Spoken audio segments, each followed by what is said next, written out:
Oke, iya. Oke.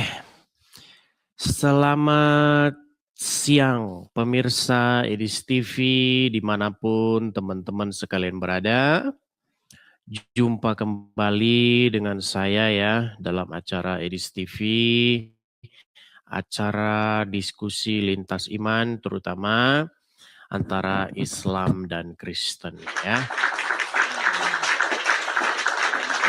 Nah teman-teman sekalian, saya mohon maaf ini beberapa hari tidak siaran karena saya banyak sekali yang harus saya urus ya teman-teman ya. Jadi teman-teman kita siarannya agak terganggu. Mudah-mudahan 2026 besok kita sudah normal kembali ya teman-teman ya.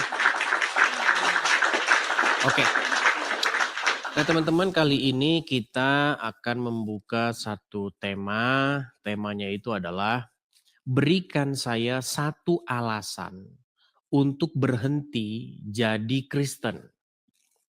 Nah, jadi silakan yang Muslim coba kalian naik ke sini ya, memberikan argumen terbaik kalian gitu. Jadi kita saling men-challenge ini ya, saling men-challenge.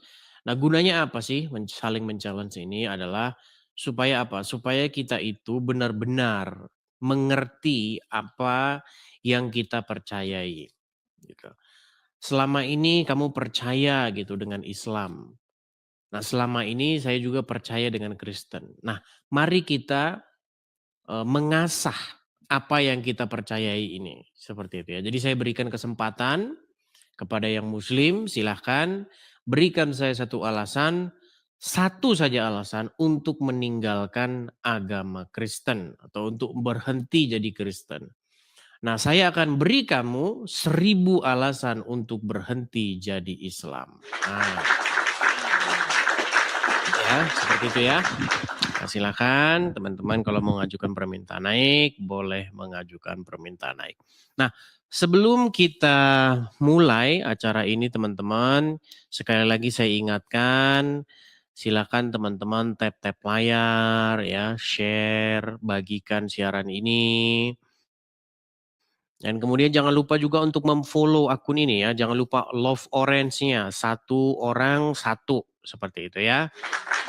Supaya channel kita ini direkomendasikan oleh TikTok ya. Saya jarang ini siaran jam-jam segini ya, siang.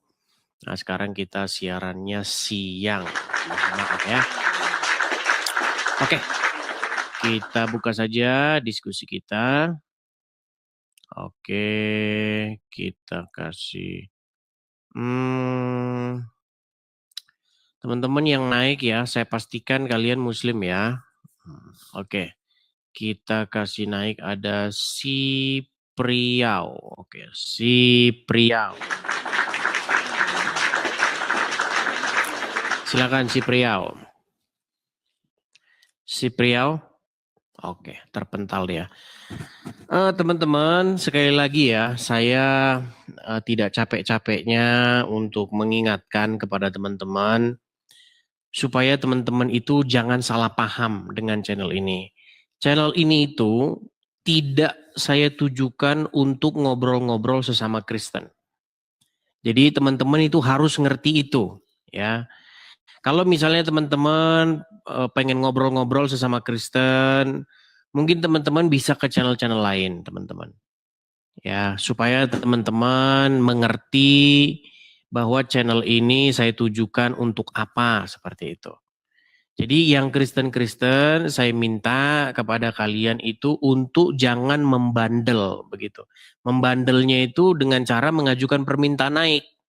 Karena apa? Karena kalian nanti ngajukan permintaan naik sini, nanti kalian juga nggak tahu mau ngomong apa gitu. Biasanya kalau kalian naik itu cuman, halo bang, gimana bang, semangat terus bang, cuman gitu-gitu aja. Jadi teman-teman tolong ya, kalau Anda Kristen, janganlah Anda mengajukan permintaan naik. Tolong ya, tolong ya. Jadi channel ini saya dirikan untuk mempertemukan dua iman yang berbeda. Begitu. Saya sebagai host ini, saya sebagai Kristen. Dan saya mengundang yang Muslim. Begitu. Di sini kita berikan waktu, kita berikan kesempatan kepada yang Muslim. Jadi silakan nih. Tema kita kali ini adalah silakan yang Muslim naik kemari dan tunjuk satu alasan kepada saya supaya saya berhenti jadi Kristen. Gitu. Kemudian saya nanti akan beri kamu 1000 alasan supaya kamu berhenti jadi Islam. Silakan ya. Silakan, ini kesempatan saya berikan kepada yang muslim-muslim ya. Oke, kita kasih naik ada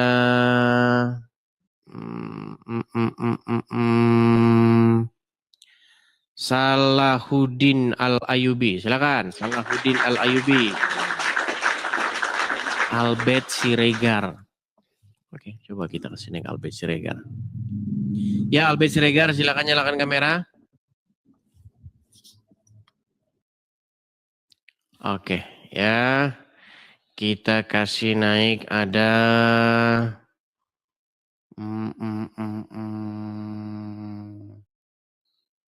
sebentar ya. Sezo Ainaro. Silakan. Ya, saya pilih-pilih yang jelas-jelas Islam aja gitu. Cuman ini Sezo Ainaro ini saya nggak tahu. Ya, Sezo Ainaro, silakan nyalakan kamera, Bang.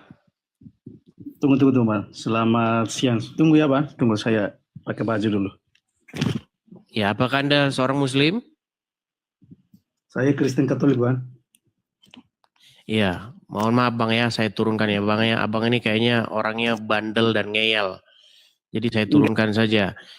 Teman-teman, apakah kalian tadi dengar yang saya bilang ya? Mungkin dia baru datang langsung naik aja. Mungkin ya banyak orang-orang seperti itu ya. Tapi apakah gimana teman-teman? Apakah perlu kita bikin kalau ada Kristen naik ke sini langsung kita kasarin begitu atau gimana? Karena gimana ya, kita ngomong baik-baik itu kayaknya udah nggak didengar lagi gitu. Gimana teman-teman? Apakah teman-teman setuju kalau misalnya ada Kristen naik ke sini kita maki-maki di atas atau bagaimana teman-teman? Karena kita sudah berbusa-busa loh ngomongnya, gimana? Gimana kira-kira menurut teman-teman?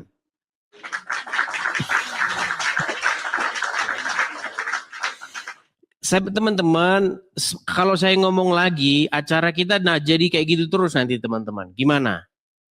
Teman-teman.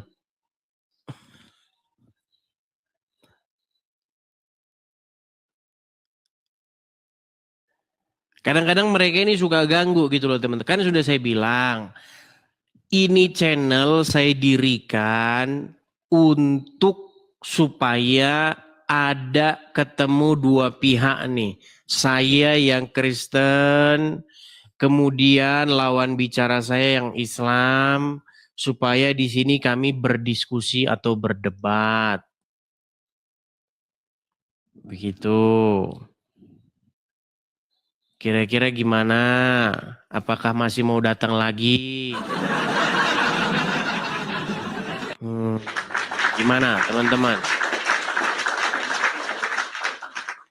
Sebegitu sulitnya kah atau bagaimana ya? Saya ngasih taunya ya. Atau dia baru datang tadi atau gimana ini? Oke, coba kita kasih naik ada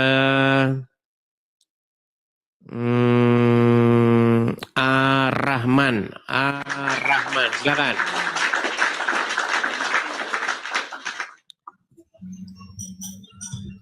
Kayak Rijal. Bentar. Ah, bener. Rijal. Gimana kabarmu Rijal? Saya dengar kabar. Katanya kamu meninggal dunia. Gimana kabarmu Rijal? Yesus itu nggak mampu mencabut nyawa. Tenang Rijal. Rijal ini dari nggak berubah loh. kamu itu saya tanya kabar dulu. Gimana kabarmu? Baik. Kabar baik, Dis. Kabar Oke, baik. puji Tuhan kalau kabar baik. Rijal, gini, Aku melihat saya dengar-dengar katanya kamu kena banjir bandang. Apakah nggak kena di situ, Rijal?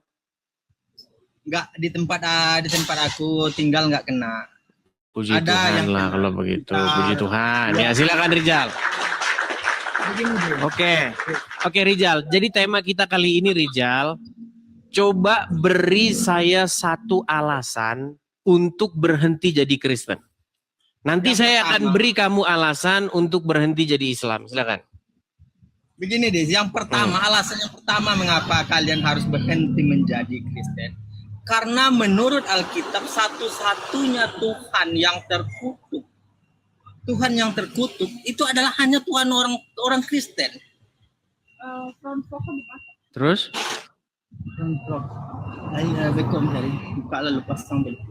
Itu satu-satu itu saja sudah cukup kalau orang-orang waras dan otaknya masih berguna untuk meninggalkan ajaran-ajaran itu. Emang gimana jelaskan? Coba jelasin sama saya coba Rijal. Maksudnya Di Galatia terkutuk itu 3, gimana? Di Galatia 3 nomor 13, Paulus berkata dengan begitu lantangnya bahwa setelah Yesus itu mati tergantung di kayu salib, lalu dia tambahin lagi, terkutuklah manusia yang digantung di kayu salib. Itu bukan ucapan Paulus itu.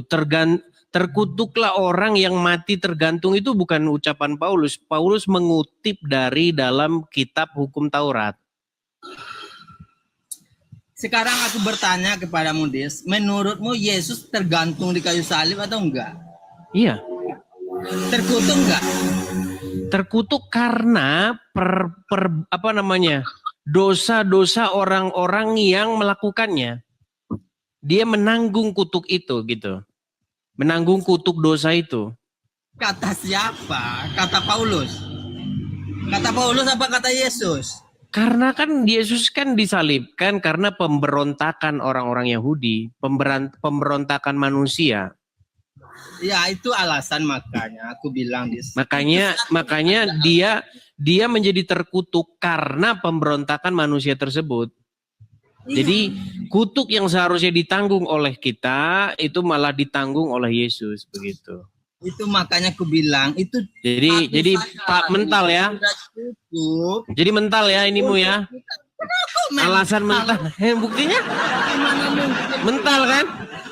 Mental ya. Mana mungkin Tuhan yang kalian sembah itu kemudian digantung dan Ya kan dijelaskan itu dalam Bible. Kan dijelaskan begitu rincinya di dalam Bible. Oleh karena pelanggaran dan dosa-dosa kita seperti itu. Yang seharusnya kita yang menerima upah daripada dosa itu, yang seharusnya kita yang menanggung kutuk dan penderitaan itu, tetapi malah Yesuslah yang menanggung kutuk dan penderitaan itu, begitu. apa Jadi udah mental ya. Dosamu itu ditanggung oleh Yesus, sementara dosaku enggak ditanggung Yesus. Apa buktinya? Coba bisa kau buktikan? Karena ini kamu udah pindah topik ini jadinya ini. Yang tadi udah selesai nih. Gimana? Yang enggak ada dalilnya bahwa dosa kau itu ditanggung oleh Tuhan Yesusmu. Tuhan Yesus saja begini, kenal enggak sama kau? Yes. Rijal, apakah kamu sudah mengganti temamu yang tadi? Bukan, itu terus makanya gimana? Masa ya Tuhan yang kalian sembah itu lalu dikatakan di dalam Alkitab bahwa dia adalah mati terkutuk. Kan sudah saya jelaskan tadi Rijal. Kenapa? Karena dia menanggung kutuk, menanggung dosa yang seharusnya ditimpakan kepada kami orang yang berdosa, seperti itu. Apa buktinya? Itu makanya kutanya, itu kan hanya karangan saja, cerita yang nggak jelas. Ya apa buktinya dosamu ditanggung oleh Yesus? Buktinya? Dosaku ditanggung Yesus juga enggak? Ya karena kamu tidak percaya ya kamu ya tidak lah, karena kamu kan tidak percaya. Kamu kan percayanya dosamu ditanggung sama orang-orang Yahudi dan Nasrani. Antara dirimu dengan diriku, Dis. Kau kan Oke, dosa kau ditanggung baik. Yesus. Dosa Kita kau bikin logis ya. Kita bikin logis nih. Oke. Kamu mengatakan bahwa dosa ditanggung, kutuk dan penderitaan itu ditanggung Yesus tidak masuk akal. Oke. Lalu bagaimana dengan ajaran Islam yang mengatakan bahwa dosa dan kutuk dosa aja lah. Dosamu itu ditanggung oleh orang Yahudi dan Nasrani. Nggak ada itu. Ada aja. Oke, saya tunjukkan ya. Bukan. Saya tunjukkan. Kau nggak begini Dis. Dosa Oh, kami jangan itu panik kan begitu, Rizal. Kita diskusi yang baik, tenang, Rizal, tenang. Gak usah panik, santai saja. Nih, Dengar dulu. saya tunjukkan sama kamu bahwa dosa kamu ditanggung oleh Yahudi dan Nasrani ya. Gimana? Dosa kami itu ditimpakan. Dosa kami itu ditimpakan kepada orang-orang jahat dan orang-orang yang nggak percaya. Nah, gimana buktinya gimana? Gini, yang saya heran sama kamu standar ganda gitu loh. Ketika saya menjelaskan bahwa dosa, kutuk, ya itu ditanggung oleh Yesus, kamu mengatakan itu sesuatu yang tidak masuk akal. Oke? Betul nggak? Bukan nggak masuk akal. Edis dengar dulu ya. Sedangkan ketika dosa kamu ditanggung oleh Yahudi, ditanggung oleh Nasrani, kamu bilang itu masuk akal. Gimana itu? Ditanggung. Edis kau ngerti nggak jelas? Kau bisa bedakan apa yang ditanggung, apa yang ditimpakan. Ditimpakan Ya, atau ditanggung itu memiliki perbedaan, Edis ya. Sama itu ditimpa. Sama. Nggak jelas suaramu, Dis. Nggak jelas suaramu. Begini aja, Dis. Melihat kejiwaan. Udah kabur-kaburan. Udah kau dibawa Rizal. Kau lari-lari kemana-mana. Udah tidur kau di bawah sana. Coba teman-teman ya, kalau kita membahas sesuatu itu sampai tuntas. Satu, ya, sampai kelar begitu.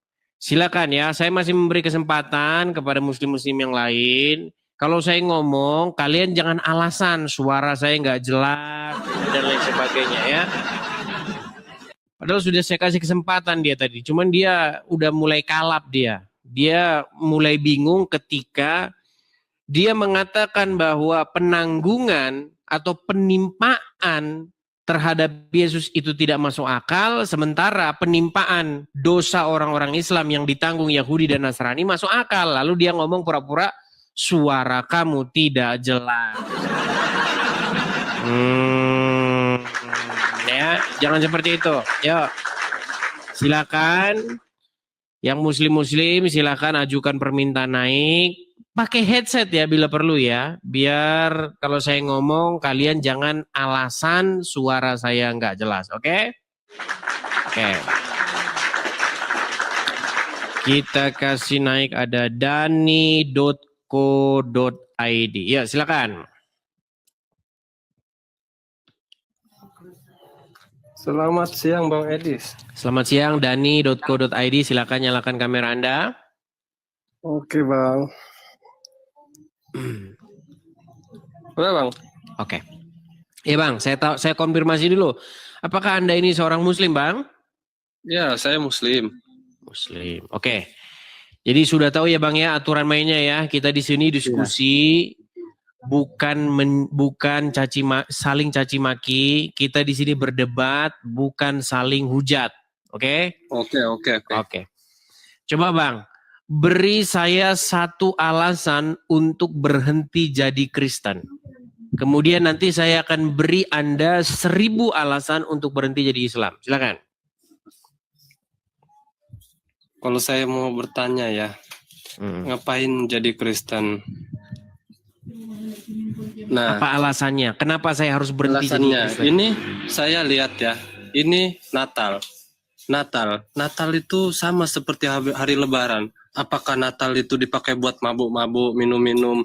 Itu menyakiti hati Tuhan sebetulnya. Nah, Natal dipakai. Betul enggak itu Bang Edis? Mana Bang dalilnya kalau Natal dipakai buat mabuk-mabuk, Bang?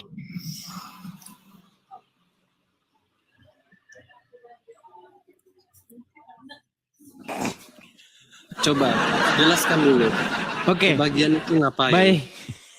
Bang, Tidak ada bang, kalau Natalan maka kalian harus mabuk-mabukan. Itu gak ada bang. Abang ini sedang membuat argumen-argumen hayalan. Gak boleh begitu bang. Anda itu tidak menyerang kekristenan, Anda itu menyerang Kristen yang Anda halusinasikan. Jangan begitu. Kalau misalnya ada perintah di dalam Bible, maka pada hari Natal kalian harus mabuk-mabukan. Nah, kalau memang itu ada, saya berhenti jadi orang Kristen. Nah, sayangnya itu nggak ada, Bang. Nggak ada. Ya jelaskan dulu alasannya yang buat Kristen malam Natal, apakah itu mabuk-mabuk itu buat apa? Malam Natal mabuk-mabuk. Maksudnya gimana bang malam Natal mabuk-mabuk itu gimana? Siapa bang yang malam Natal mabuk-mabuk? Gerejanya di mana? Coba divideokan. Mana bang? Di mana ada orang Kristen buat acara gereja menatal? Lari. Aduh.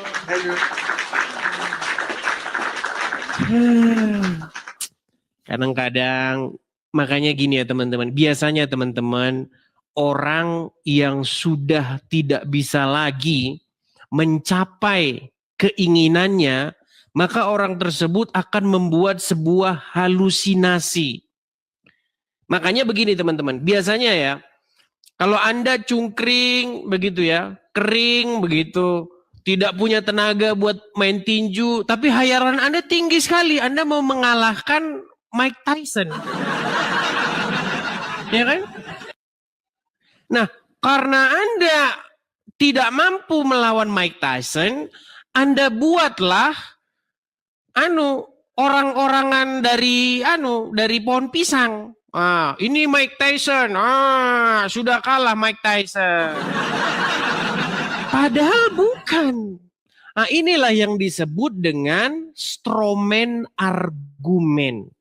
Apa itu strawman argumen? Adalah argumen yang dibangun oleh dia sendiri, menyerang sesuatu yang dihayalkan sendiri, lalu dia menganggap menyerang lawannya. Ini tidak boleh.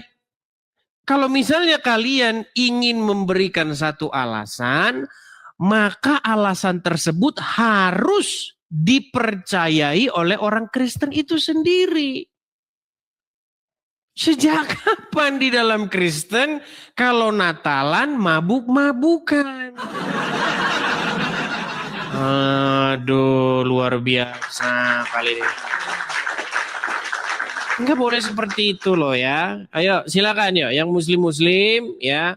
Tolong kalau naik berilah argumen-argumen yang faktual, bukan argumen-argumen hayalan. Ayo silakan. Kita masih memberi kesempatan ya. Silakan yang muslim-muslim ajukan permintaan naik kalian. Kita lanjutkan yang tadi ya. Kita kasih naik Hendri Rabani. Lagi-lagi Hendri Rabani. Ya nonton terus nih, nggak pernah ketinggalan nih di TV nih Hendri Rabani. Ya Hendri Rabani silakan nyalakan kamera Anda. Halo Bang Adis. Halo Bang Hendri, apa kabar Bang? Kabar baik Bang. Oke Bang, ini dari tadi ini udah 5 atau 6 muslim ini dari tadi Bang.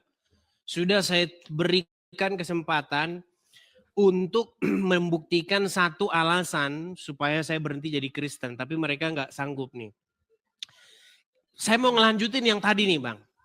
Karena saya bisa memberikan 1000 alasan supaya abang tuh berhenti jadi orang Islam. Bang, saya mohon maaf nih, saya mau nanya. Abang pakai celana pasti ya? Pakailah nih. Oke, coba Bang. Coba Bang berdiri bisa nggak Bang? Kita bisa ngelihat nggak celana Abang itu kena kamera? Sampai mana itu kena kaki? Coba lihat Bang. Bisa lihat? Ini Dis. Bukan, kalau berdiri ujung celana sampai bawah nggak?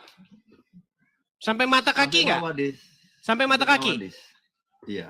Masuk neraka Anda.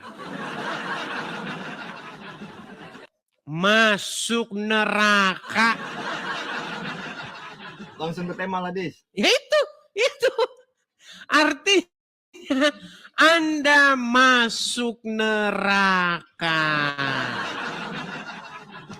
Wah, gimana? Coba Bang. Nah, Ini Apa nanti giliran Anda. Tadi kan Muslim pertama terus nih. Giliran Muslim saya tanya Anu duluan langsung kabur dia. Gini.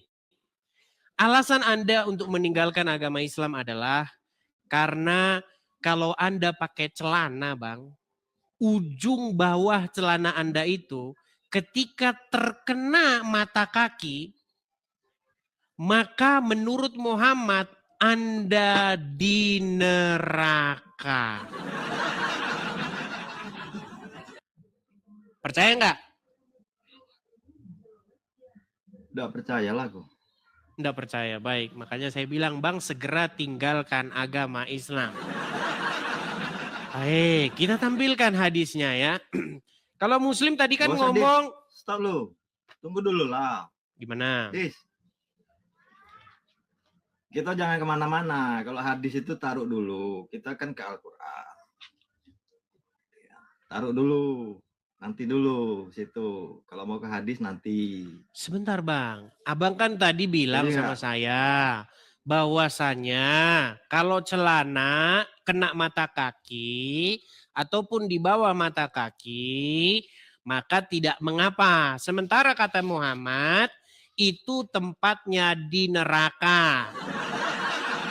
Tadi gini Bang, Itu sunnah, Dis. bukan sunnah Bang, itu tempatnya di neraka menurut Muhammad Bang. Gini, tadi orang datang ke sini.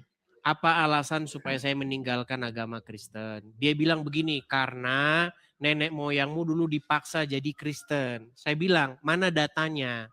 Mana sumber sejarahnya atau catatan sebagai rujukannya bahwa dulu dipaksa nenek moyang kami masuk Kristen. Mereka tidak bisa tunjukkan. Lari dia. Nah sekarang kalau saya ngomong saya pakai data, saya tunjukkan. Jadi izinkan saya dulu menunjukkannya ya Bang ya. Oke. Nih Bang, perhatikan ya. Kelihatan Bang? Hukum celana di bawah mata kaki. Hati-hati ikut Muhammad nih. Salah pakai celana masuk neraka Anda. Makanya saya bilang Islam itu mustahil dipercayai oleh orang yang masih waras. Baik. Ya, saya bacakan Bang. Ya. Mungkin sebagian orang sering menemukan di sekitarnya orang-orang yang celananya di atas mata kaki. Cingkrang, bahkan ada yang mencemoohnya dengan menggelarnya sebagai celana kebanjiran. Pembahasan kali ini insya Allah akan sedikit membahas mengenai cara berpakaian seperti ini. Apakah memang pakaian ini merupakan ajaran Nabi SAW atau bukan? Baik, kita bacakan ya, kita bacakan. Saya pernah mendengar bibi saya menceritakan dari pamannya yang berkata, ketika saya sedang berjalan di kota Al-Madinah, tiba-tiba seorang laki-laki di belakangku berkata, angkat kainmu. Karena itu akan lebih bersih. Ternyata orang yang berbicara itu adalah Rasulullah SAW.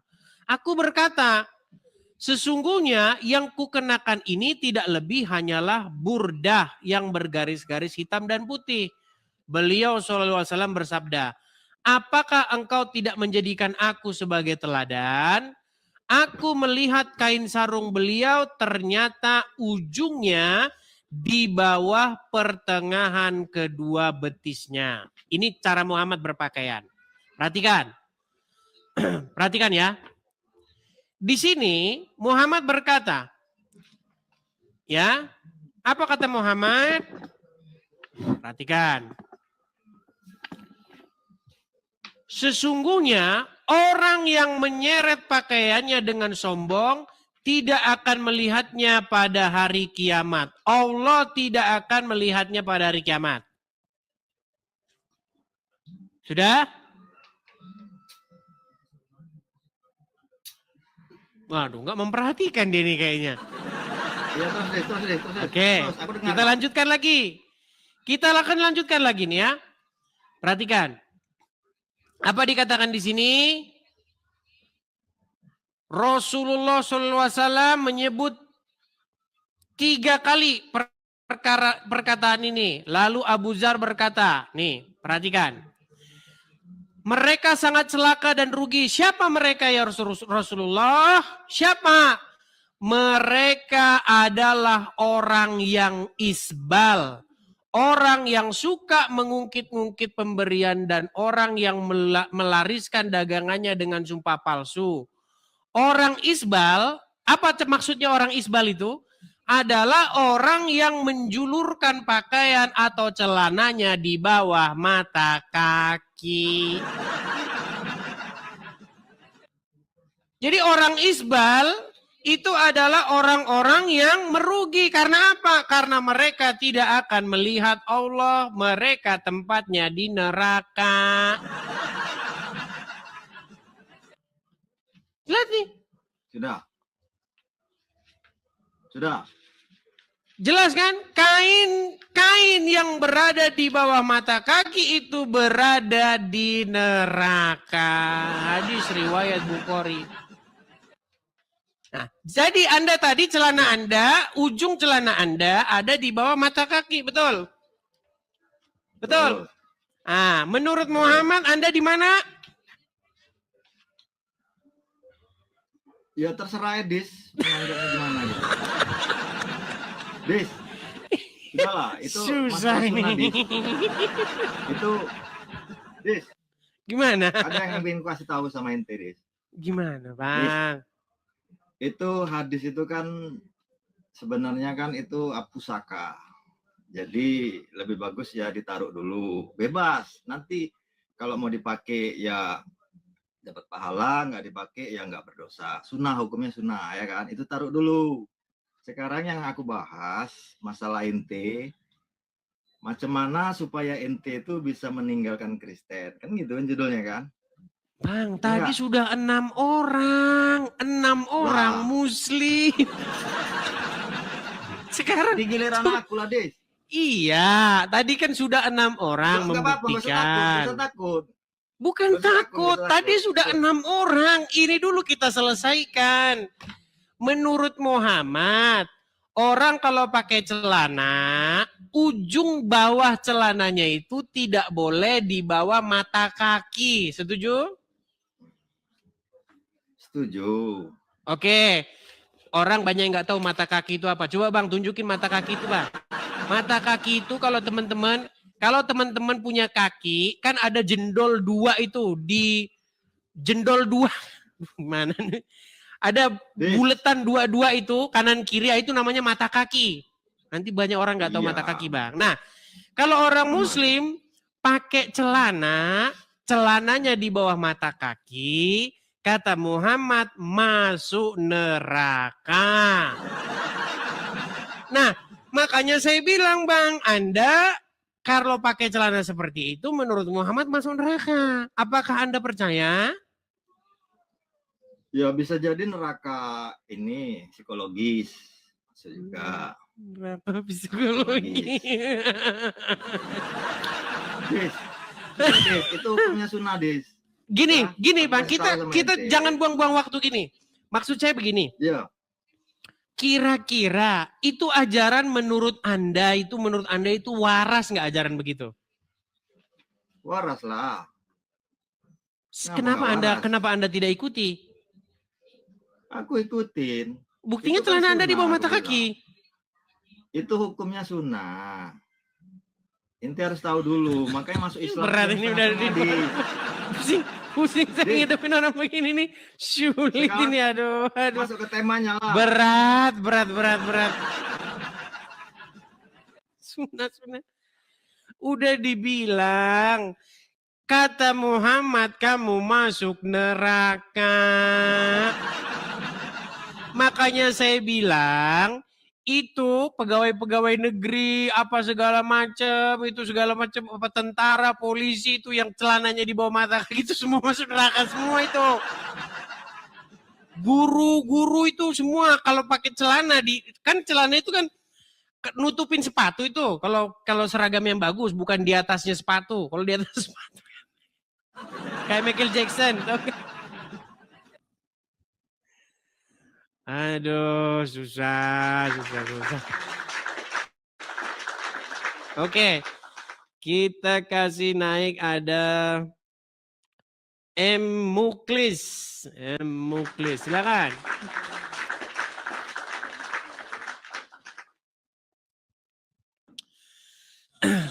Ya, M. Muklis, silakan nyalakan kamera. M. Muklis. Muklis. Halo, Bang. Oke. Iya, lo. Ya, Muklis sudah menyimak dari tadi atau barusan datang?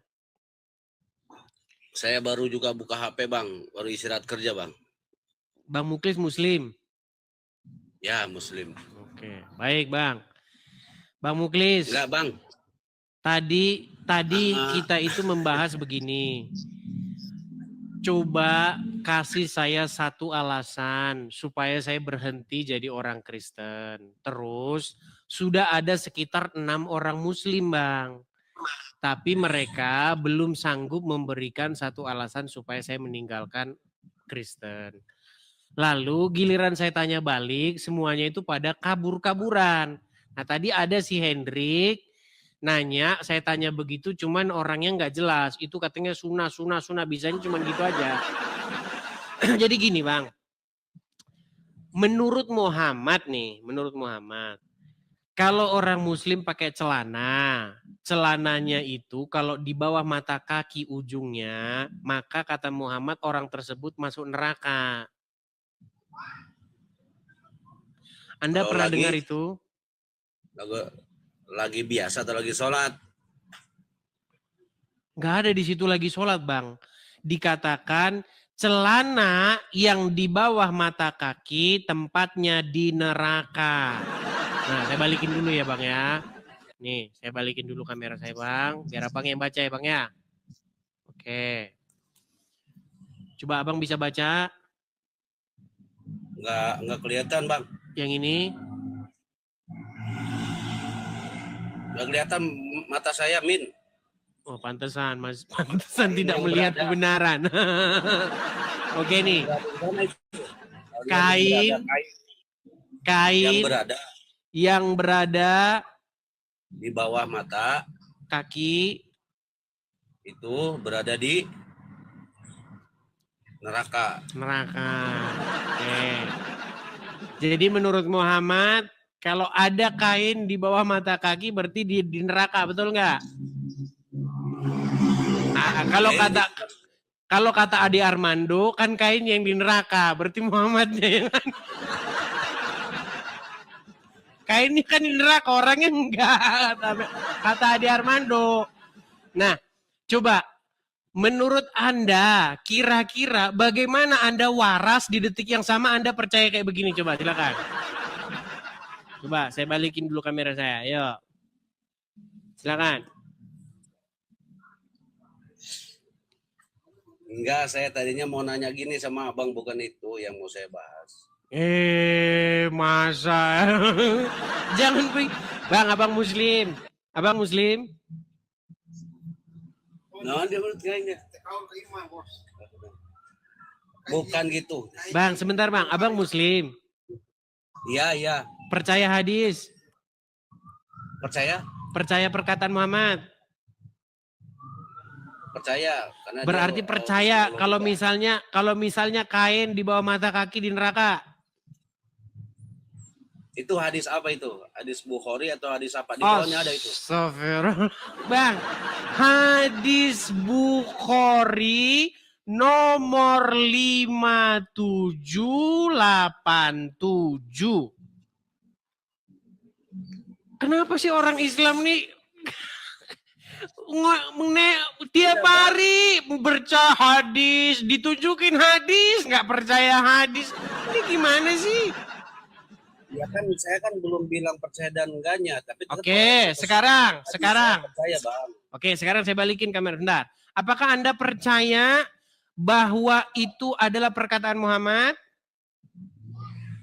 Percaya karena sesuai dengan hadis. Oke, berarti kalau orang pakai celana, tetapi celananya itu ujung bawahnya di bawah mata kaki, maka di nerakalah tempat orang tersebut. Setuju?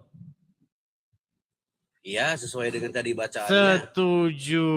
Baik, pertanyaan saya.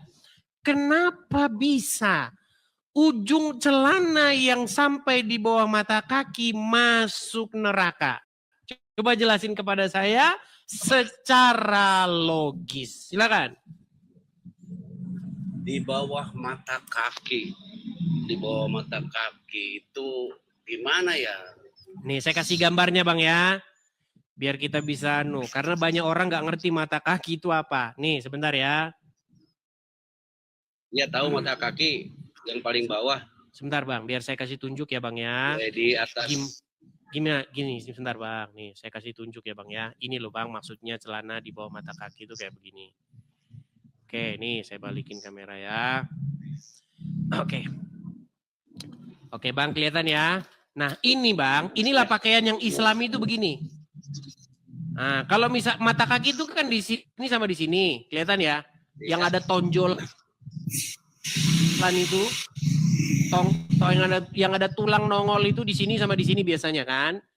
Nah, itu kalau ujung kain itu di bawahnya itu, di bawah mata kaki itu masuk neraka. Nah, jadi inilah pakaian orang Islam Bang.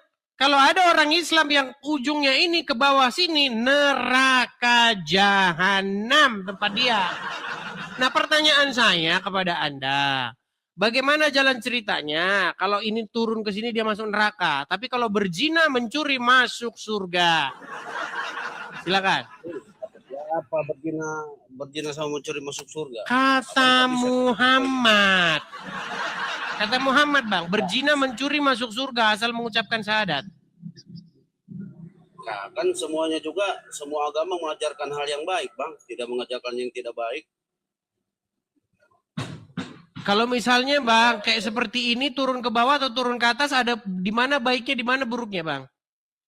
Enggak, tadi Abang asal ngomong aja kok. Yang berzina sama mencuri masuk surga, kata siapa?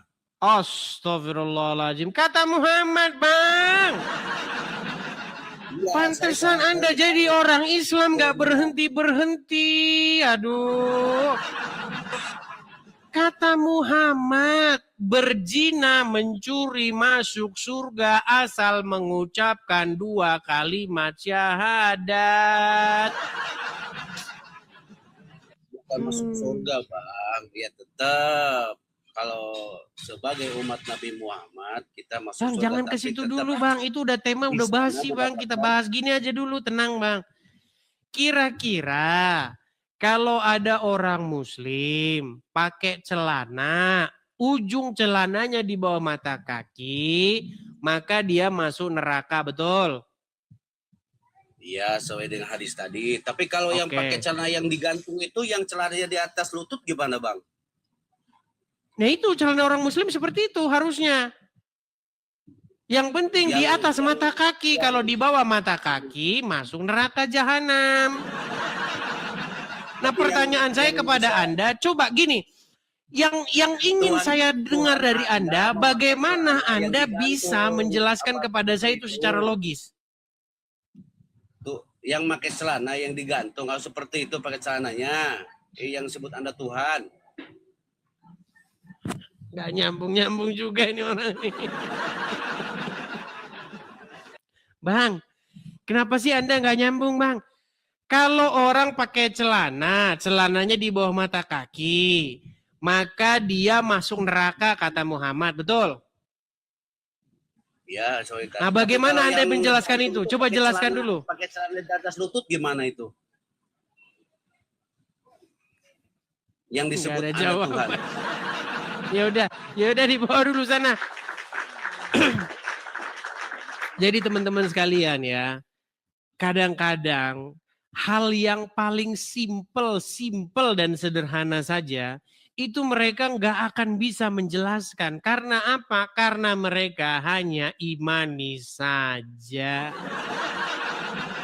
Sederhana loh, simple. Bagaimana jalan ceritanya gara-gara salah pakai celana masuk neraka? Aduh, berat. Oke, kita kasih naik ada Valmi 27, silakan. Valmi 27. Bukan hanya nggak masuk logika, di mana-mana juga nggak masuk. Silakan Valmi 27, nyalakan kamera Anda, silakan. Bang, kemecet bang. Valmi, Abang Muslim? Bang Edis.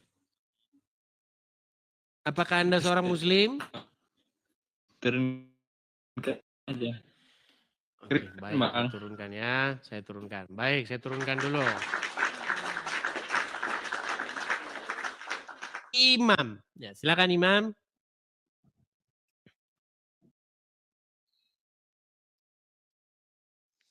Halo Imam, nyalakan kamera Anda. Apakah Anda seorang Muslim Imam? Muslim bang, yang tadi malam Oke. bang. Yang tadi malam kapan? Yang Anda tanya tentang apa? Yakub, Isa Yakub. Oh Dari iya, semalam. oke silakan. Sudah nyimak dari tadi atau barusan datang? Baru bang, baru. Baru datang. Oke. Jadi gini Bang, tema kita hari ini, beri saya satu alasan untuk berhenti jadi Kristen. Kemudian nanti gantian saya akan memberi Anda alasan untuk berhenti jadi Islam. Silakan Bang. Oke bang. Seandainya, sebentar bang ya, sebelum saya kasih alasan, saya bernarsis sedikit dulu bang ya. Silakan. Sekiranya Kristen itu agama yang lebih benar daripada Islam, maka saya akan masuk Kristen bang. Ya, karena menurut saya Kristen itu benar tapi kurang. Kenapa saya bilang kurang? Karena dia tidak mengimani Nabi Muhammad. Sedangkan di Islam mengimani Isa, Musa, dan Muhammad. Semuanya. Dan itu semua dijadikan, cuman diimani sebagai utusan. Tidak menjadi Tuhan. Itu aja bang. Alasan saya tidak masuk Kristen. Dan saya memilih Islam. Gitu bang.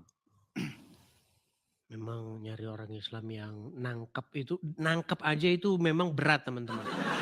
Jadi untuk menangkap maksud dari sebuah perkataan saja, itu mereka itu sulit rasanya. Bang, saya tidak bilang alasan Anda tidak mau jadi Kristen. Bukan itu Bang. Yang saya tanyakan adalah beri saya satu alasan supaya saya itu berhenti jadi orang Kristen. Itu Bang. Oh, sorry bang. Waduh. Kalau saya sempat pernah dengar, Silakan, dengar Bang. Bang Edis ini ndak mengimani Tritunggal bang ya? Nggak mengimani Tritunggalnya versi Elia Miron dan kawan-kawan. Betul. Saya tidak mengimani Tritunggal versinya Elia Miron, Tritunggal versinya Bom Bom, Polpen. Tahu kan? Kalau Bom Bom itu Tritunggalnya versinya pulpen. Ini pulpen kan? Pulpen. Nah, itu saya nggak mengimani itu. Terus Tritunggalnya versinya Elia Miron, tubuh, jiwa, dan roh. Ah, itu saya tidak mengimani itu. Karena Tritunggalnya mereka itu bukan Tritunggal, tapi sepertiga. Bukan Tritunggal itu yang dijelaskan mereka itu. Sepertiga. Makanya saya tidak mengimani itu. Silakan. Kalau konsep ketuhanan yang Bang Edis tentang Yesus itu gimana Bang? Kayaknya Maaf, abang Bang, nggak saya nyambung lagi nih. Tadi saya pikir dia nyambung, sekarang ternyata nggak nyambung lagi. Oke lah bang, belajar dulu ya. Belajar dulu bang. Oke. Oke. Iya, belajar dulu. Paling tidak kalian ngerti temanya apa ya teman-teman ya. Jadi teman-teman coba baca dulu ini. Beri saya satu alasan untuk berhenti jadi Kristen. Coba naik kemari, kasih aja satu alasan. Nanti habis itu gantian saya, begitu. Biar kita adil. Oke, kita kasih naik ada... bentar ya.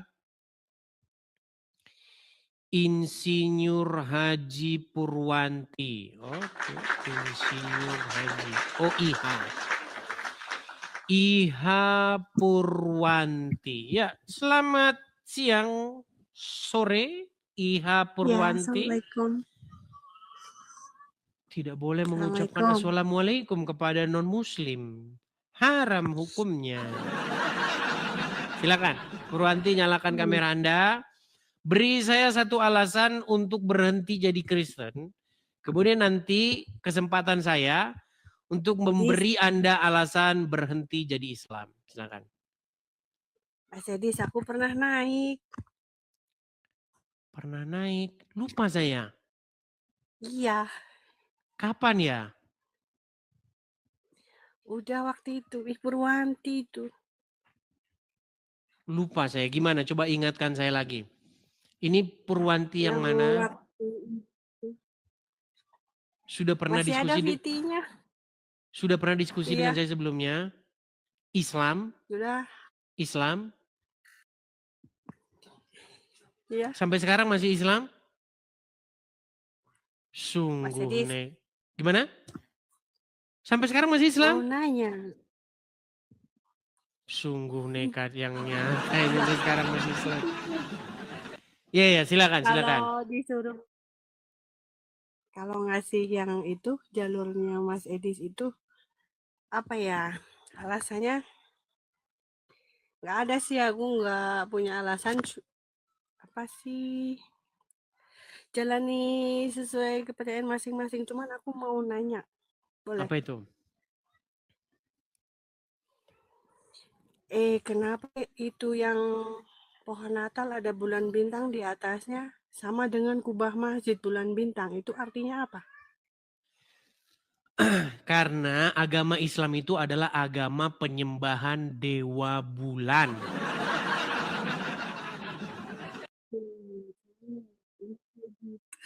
Iya, coba ada nggak ketika Anda sholat Anda mengucapkan Yasin? Ada nggak? Apa arti Yasin? Nah, setelah sholat itu. Hanya Allah yang tahu. Iya, itu dibilang hanya Allah yang tahu untuk menutupi bahwa sesungguhnya itu adalah wahai Sin, dewa bulan. Begitu.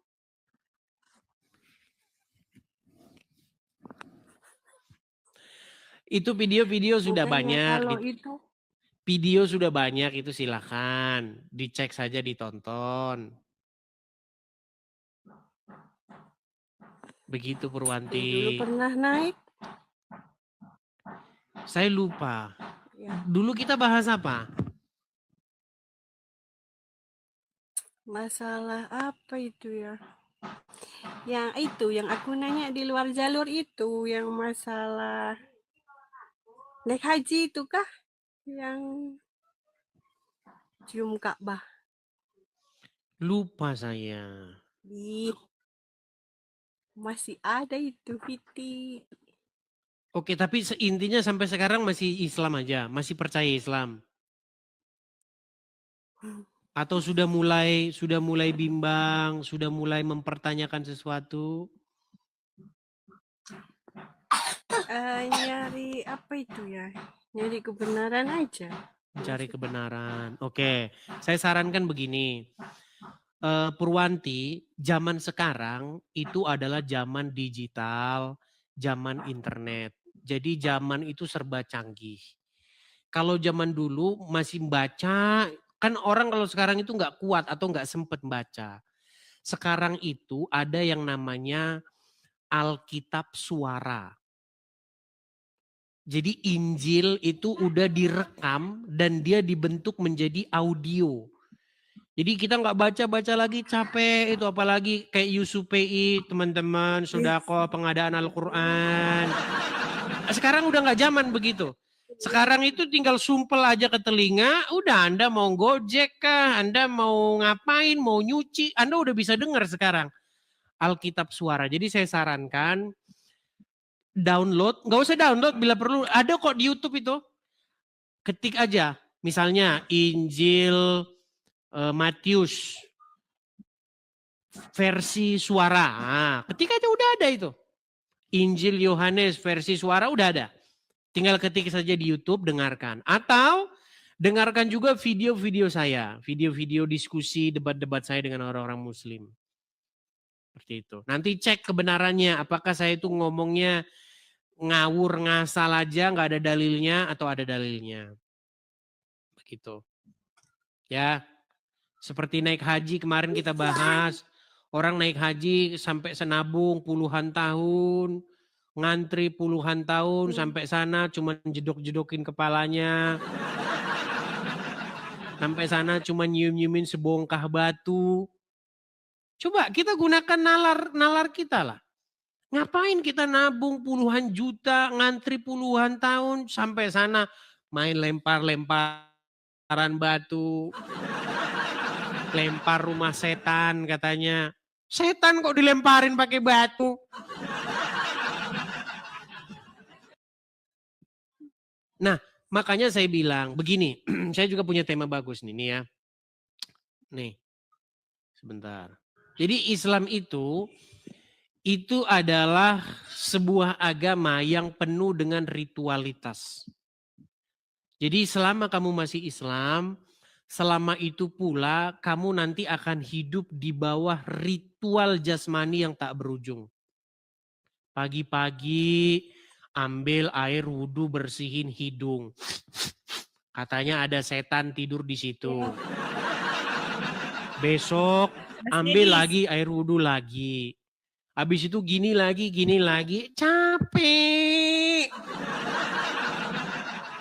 Coba Purwanti. Ketika kamu hidup dalam sebuah siklus ritual seperti itu, coba jujur di hatimu yang paling dalam. Kamu ngerasa capek nggak? Ritual apa? Ya pagi-pagi kamu ambil air wudhu, sedot airnya, hembus-hembusin 3 kali. Katanya biar setan bersih keluar dari situ. Habis itu begini-begini, habis itu gini lagi, habis itu gini-gini. Besok gini lagi, begitu besok gini lagi. Sehari 5 kali. Apa nggak mumet kepalamu coba? Coba jujur ya, jujur. Kalau orang munafik kan dia nggak ngungkapin apa yang sebenarnya di hatinya. Ketika kamu melakukan hal-hal seperti itu terus menerus umur hidupmu, apa nggak capek? Mas Edis. Gimana? Bukannya bulan sama bintang itu kayak kita mencari cahayanya gitu. Semua menuju Tuhan satu. Maksudnya itu walaupun kita beda aliran kan tujuannya kita satu, menghadap Tuhan. Iya, masalahnya kalau menjadi Islam itu bukan menghadap Tuhan. Menjadi Islam itu menghadap batu di Ka'bah. Coba ketika kamu Purwanti, coba jujur ya, batu, begini. Allah. Ketika kamu sholat, kamu menghadap Allah atau menghadap batu di Arab? Kita menghadap Allah kan niatnya dari hati. Kita nggak menuju ke Ka'bah. Oke, sekarang kamu saya tanya. Kalau kamu sholat gini, kalau kamu sholat, boleh nggak kamu di Indonesia, kalau sholat tuh ngadepnya ke barat. Kalau kamu sholat, boleh nggak ngadep utara?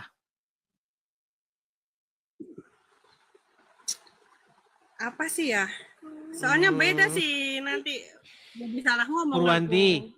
Iya, makanya kamu saya tanya, boleh nggak sholat menghadap utara? Enggak. Boleh? Nggak boleh. Karena Tapi apa? makanya Karena kalian sholat menghadap batu di Arab. Namanya Hajar Aswad. Gimana? kiblat. Iya, kiblat kalian itu batu di Arab. Makanya kalian itu Tapi bukan menghadap kepada Tuhan, menghadap kepada batu.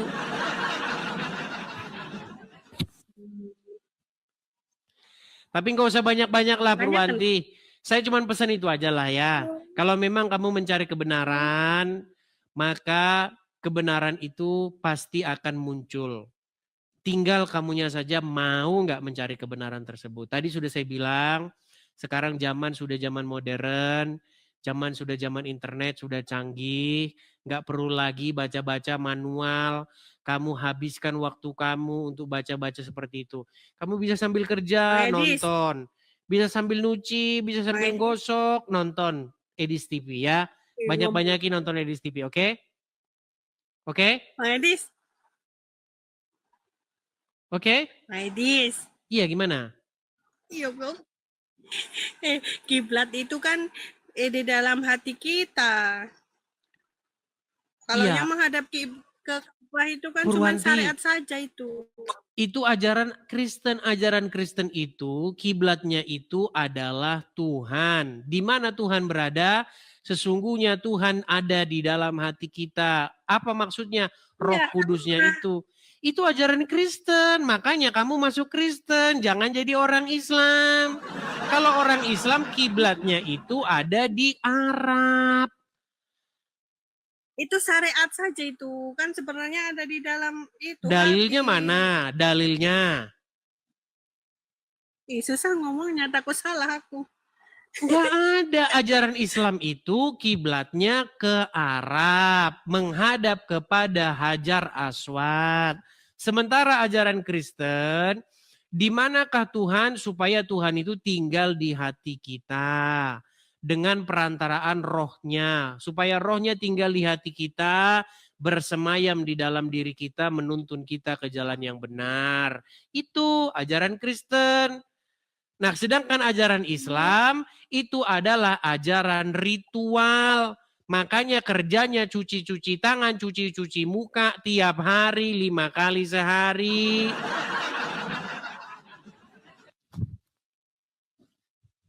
Itu menghilangkan hadas. Kalau menghilangkan hadas, mandi. Pakai sabun. Gimana? Mandi itu hadas besar. Kalau hadas kecil wudu, hadas besar itu Purwanti, wudu. Mandi dulu. apakah orang-orang yang bukan Islam tidak mandi? Mandi. Mandi. Hilang nggak hadas? Hadas itu kan kotoran, betul nggak? Hilang nggak hadasnya? Ya. Kalau orang-orang yang bukan Islam? Ya nggak tahu pakai doa nggak, kan ada doanya. Ya walaupun nggak berdoa ya tetap hilang lah di sabun kok. Justru kalau berdoa, kalau kamu berdoa itu kotoran nggak hilang-hilang. Doa itu ngadi-ngadi. Sulit berdoa. ini. Aduh, logikanya mereka ini gimana? Purwanti, kalau misalnya kamu katakan wudhu itu untuk menghilangkan kotoran, berarti intinya ajaran agama Islam itu ya cuman bersih-bersih muka. Kalau bersih-bersih muka ke salon. Salon. Ya kan? Pedicure, facial. Lebih bersih ke salon. Di air wudhu bisa saja airnya kotor. Ya udahlah, kamu belajar dulu lah ya. Berarti kamu belajar dulu ya. Nanti kalau udah sering-sering belajar baru kesini lagi, oke? Makasih. Oke, sama-sama. Semoga kamu mendapatkan kebenaran ya. Oke, baik. Nggak tahu lah dia mau pansos atau apa, kita nggak tahu teman-teman ya. Tapi itulah teman-teman ya. kalau ngobrol sama mereka itu jangan yang berat-berat. Kalau kita membahas hal-hal yang terlalu rumit, mereka itu nggak nyampe teman-teman ya. Karena udah dari kecil diajarin, Quran itu adalah buku yang kalau dibaca dapat pahala. Gitu. Jadi mereka tidak menjadikan Quran itu untuk dicari tahu isinya, tetapi dicari tahu cara membunyikannya. Nah, setelah nanti dibunyikan dapat pahala. Coba kalian mikir coba. Apakah fungsi Al-Qur'an itu bagi kalian itu mau kalian buka mau cari tahu isinya atau kalian bunyikan biar dapat pahala gitu loh.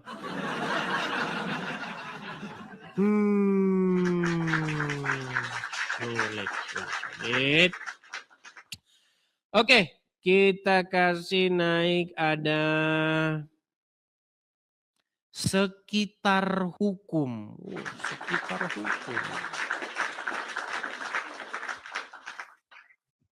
Ya, sekitar hukum silakan nyalakan kamera Anda.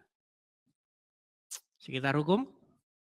Oke, halo Bang Edis. Halo juga sekitar hukum. Saya mau tanya dulu Bang, apakah Anda ini seorang Islam atau Kristen? Baru Islam Bang. Baru Islam maksudnya? Ya, jadi dari SMA ya 2011 waktu itu sampai 2018 mungkin ya, 2018 kemarin atau 2020 saya lupa ingatnya. Syahadat yang benar-benar ya. Kalau lahir Islam ya Bang ya, orang tua Islam. Tapi saya sempat ateis cukup lama gitu. Itu dari SMA sampai 2020, 2021 itu saya agnostik. Baru mulai bersahadat lagi itu di 2024 kemarin. Berarti ini ceritanya Islam masuk Islam gitu ya? Dan gini Bang, bisa dibilang saya adalah pengagum Yesus dan pengikut Yesus juga, dan saya benci keadaan Muslim sekarang gitu. Jadi kalau nanti abang mau tanya ya, itu di backgroundnya beri saya satu alasan untuk berhenti jadi Kristen, mungkin pembahasan kita bakal lama, diskusinya bakal lama. Tapi bolehlah saya coba satu mungkin ya. Boleh, jadi kalau silakan. sekarang saya katakan saya Islam Bang, gitu, saya Islam dan saya benci dengan kondisi Muslim sekarang. Nah, tapi saya sering nonton live-nya Bang Edis kayak gitu, mungkin yang sering dibahas adalah Muslimnya. Kalau saya Muslim, tapi saya juga benci dengan kondisi Muslim sekarang yang menurut saya jauh dari yang namanya logik, terus fokusnya ke hal-hal yang ritus, lalu secara teologis menurut saya sangat lemah seperti itu.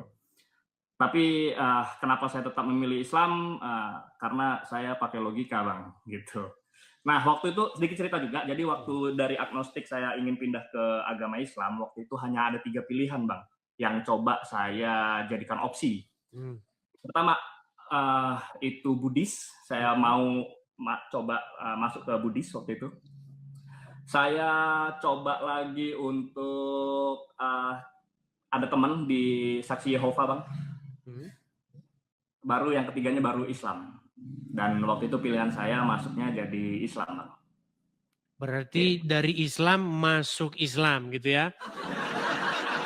Tempat Islam, kalau sebenarnya dari Islam, ya namanya lahir ya Bang ya. Kita nggak pernah bisa milih kan, lahir dari keluarga mana ya kan.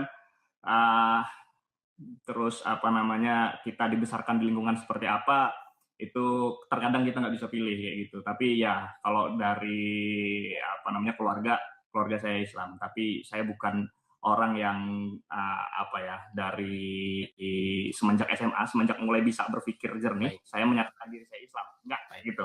Baik. Oke, cuman saya tadi agak sedikit tergelitik tadi dengan pernyataan Anda yang mengatakan karena logis, karena Islam itu logis itu Bang ya? Ya, betul. Oke. Kira-kira nih, Kalau misalnya saya buktikan bahwa Islam itu tidak logis gimana? Secara teologis Islam ya, kita pisahin ya Bang ya, terminologi Muslim dan Islam ya. Muslim itu orang-orangnya, nggak logis Bang orang-orangnya. Ajaran Gitu, ya. Islamnya Bang, kalau orangnya mah ya namanya orang kan dia nggak menjalankan agama Islam kan kadang-kadang kan. Tunjukkan satu aja yang kiranya itu kontradiktif ya. Kalau misalnya itu adalah hal yang ritus, maka logikanya ritus itu hanya menuruti apa yang dibilang sama nabinya, apa yang diminta sama Tuhannya. Itu ritus kayak gitu. Baik. Nah, saya mau tes ya, saya mau tes nih. Kita bicara logika nih Bang. Oke Bang. Bang, menurut akal sehat Bang, menurut akal sehat, kira-kira penyebab, bukan akal sehat ya, menurut penelitian, kajian saintifik, kajian kedokteran, kajian ilmiah, apa penyebab bayi itu kalau lahir itu nangis? oh saya nggak tahu, saya nggak meneliti itu ya, saya nggak meneliti itu. Saya juga belum pernah membaca artikel kenapa bayi menangis, tapi saya rasa itu salah satu insting ya. Beberapa hewan juga berperilaku sama. Misalnya kucing keluar dari perut ibunya, maka dia akan mengeong gitu. Nah ini mungkin sama gitu. Baik Bang. Oke, jadi Bang, kalau menurut kajian biologi, kajian ilmiah ya, secara sains, jadi ketika bayi di dalam rahim, mereka itu tidak bernapas dengan paru-paru. Ya betul. Karena mereka itu paru-parunya itu masih kempes. Belum mengembang, belum ada udara masuk. Jadi mereka bernapas lewat yang namanya plasenta. Nah, jadi ketika bayi keluar, dia perlu nangis. Kenapa? Karena dia harus menggantikan yang tadinya dia bernapas dengan plasenta, dia harus bernapas sekarang dengan oksigen. Itulah yang menyebabkan dia menangis. Kalau tidak menangis, pengalaman pertama bernafas lah ya. Ya, dia. Jadi dia harus membuka tenggorokan sama ininya itu harus terbuka. Jadi ketika menangis itulah, maka dia nanti bisa menghirup udara masuk. Ya. Itu alasan-alasan yang saintifik, alasan-alasan biologis, ya, anatomi tubuh. Tadi Anda ingat loh, saya ingat tadi Anda bilang logika ya, logis Anda bilang begitu. Oke. Tetapi kata Muhammad nih, kata Muhammad, penyebab bayi nangis itu katanya karena lambungnya ditusuk sama setan. Bentar, Bang. Jujur aja ya, ini referensinya Abang ini harus ditunjukin di sini. Pertama, karena saya juga nanti akan berbicara based on reference kayak gitu, bukan apa namanya kata-kata Muhammad kayak gitu, bukan kata-kata Yesusnya yang dari cerita yang non kanon kayak gitu. Saya nggak bicara tentang itu. Nah, kayak misalnya hadis ya, yang saya tahu ya, saya juga masih belajar Bang Islam Bang. Ya, jadi yang saya tahu hadis itu ada bermacam-macam tingkatannya, mulai dari yang doif sampai yang sohih. Begitu. Nah, dan banyak banget cerita campur aduk ya di hadis itu, ya terutama yang doif. Kalau sohih udah dipisahin, ini bisa dikoreksi, bisa ditelusuri asal usulnya sampai ke mereka yang benar-benar bertemu dengan Muhammad itu sanadnya bisa ditelusuri kayak gitu. Nah, coba tunjukin hadisnya siapa, perawinya siapa, itu tingkatan hadisnya apa kayak gitu. Karena banyak banget nih hadis-hadis yang ngaco kayak gitu.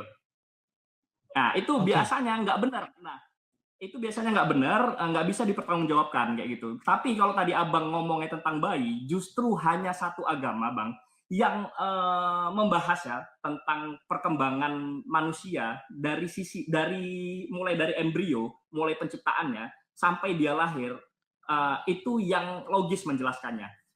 Jadi di Islam, saya lupa, bentar ya, saya cek referensinya. Di surat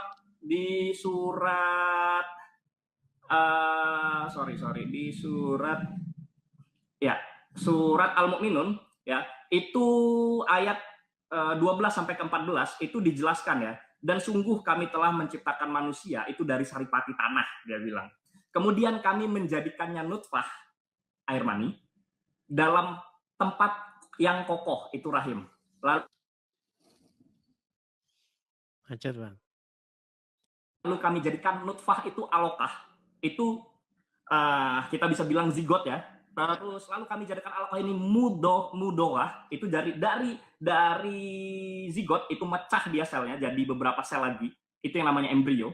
Lalu segumpal daging udah jadi embrio yang lebih utuh, lalu kami jadikan mudoah itu tulang, kemudian kami bungkus tulang itu dengan daging lagi, lalu kami jadikan dia makhluk yang berbentuk lain. Asal abang tahu, zaman itu penelitian tentang embrio belum ada. Ternyata. Baru di abad 19 penelitian tentang embrio itu baru disebutkan. Nah, itu satu hal. Kalau misalnya ya dari proses yang disebutkan dalam surat Al-Mu'minun ini ada yang kiranya tidak sesuai dengan logika umum sekarang, abang boleh jelaskan. Oke. Tapi sebelum ke situ bang, sebelum saya membahas Al-Quran itu tadi ya, dari tanah, kemudian dari mani, begitu, itu nanti yang makin parah lagi bang. Tapi saya mau ke sini dulu bang. Maksudnya kita selesaikan dulu, kalau kita tuh kalau bahas perkara satu tuntas baru pindah gitu ya. Gini. Nah, abang aja belum ngasih referensinya, kasih dulu coba. Oke, baik, saya kasih referensinya. Saya kasih referensinya ya bang ya, saya kasih referensinya. Jadi apakah benar bahwa menurut Muhammad yang terdapat di dalam hadis-hadis bahwasanya bayi menangis itu karena ditusuk atau ditempeleng oleh setan? Saya balikan dulu kamera saya bang ya. Boleh. Baik, kita balikan dulu kamera kita. Kita kasih tunjuk ya bang ya. Baik. Jadi itu ada banyak ya bang ya, bukan cuman 1, 2, 3 saja, tetapi ada banyak sekali hadis-hadisnya. Kita akan bacakan dari sini. Sabar bang ya, sabar bang. Oke. Oke, lihat bang ya. Jadi ini website Islam. Mereka mengadakan tanya jawab di sini ya. Ya, sama lagi yang dibuka. Oke, abang baca yang sama kan ya? Jadi bukan karangan saya bang ya. Nih. Assalamualaikum Ustadz. Ana mau tanya, setiap bayi yang lahir akan menangis dikarenakan tusukan setan.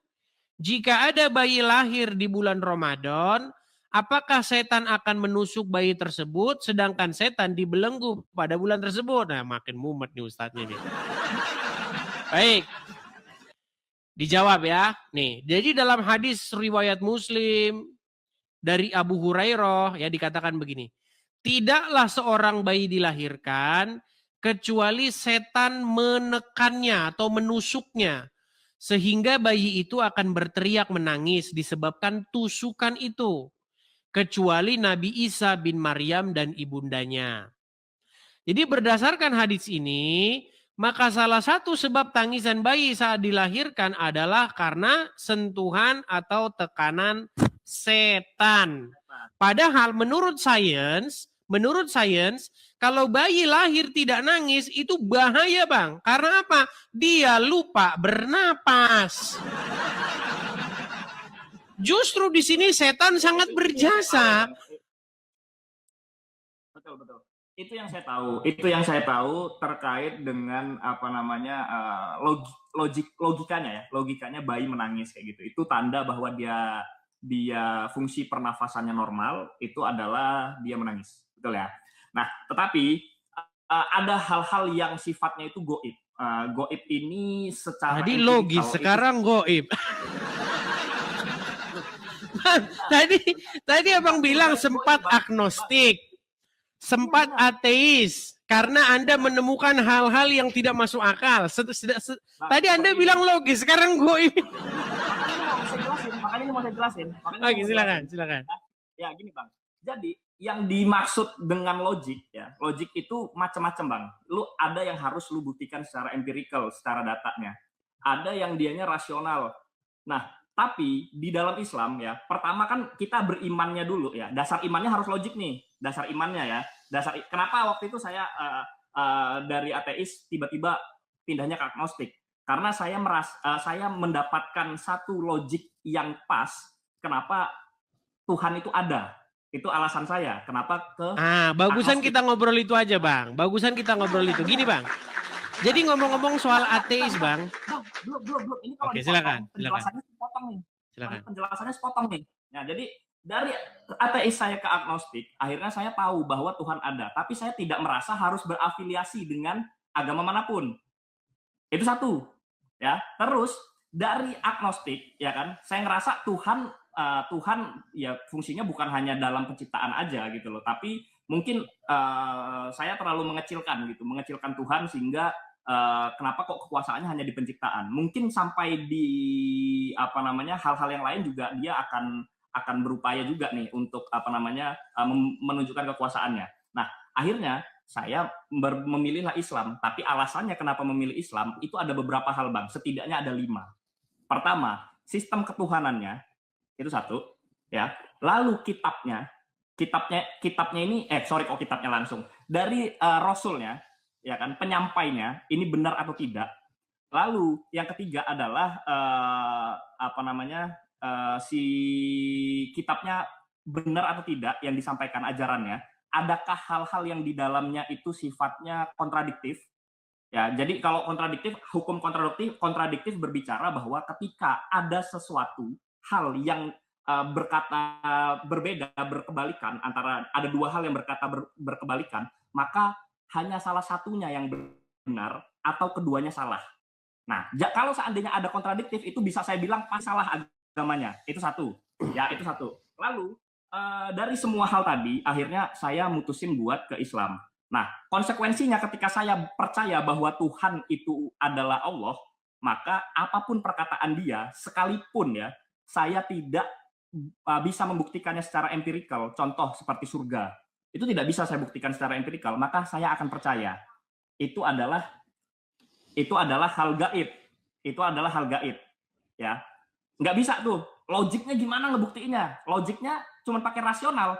Ketika saya menyatakan bahwa dia adalah Tuhan yang benar, maka logiknya yang dia bicarakan saya akan percaya.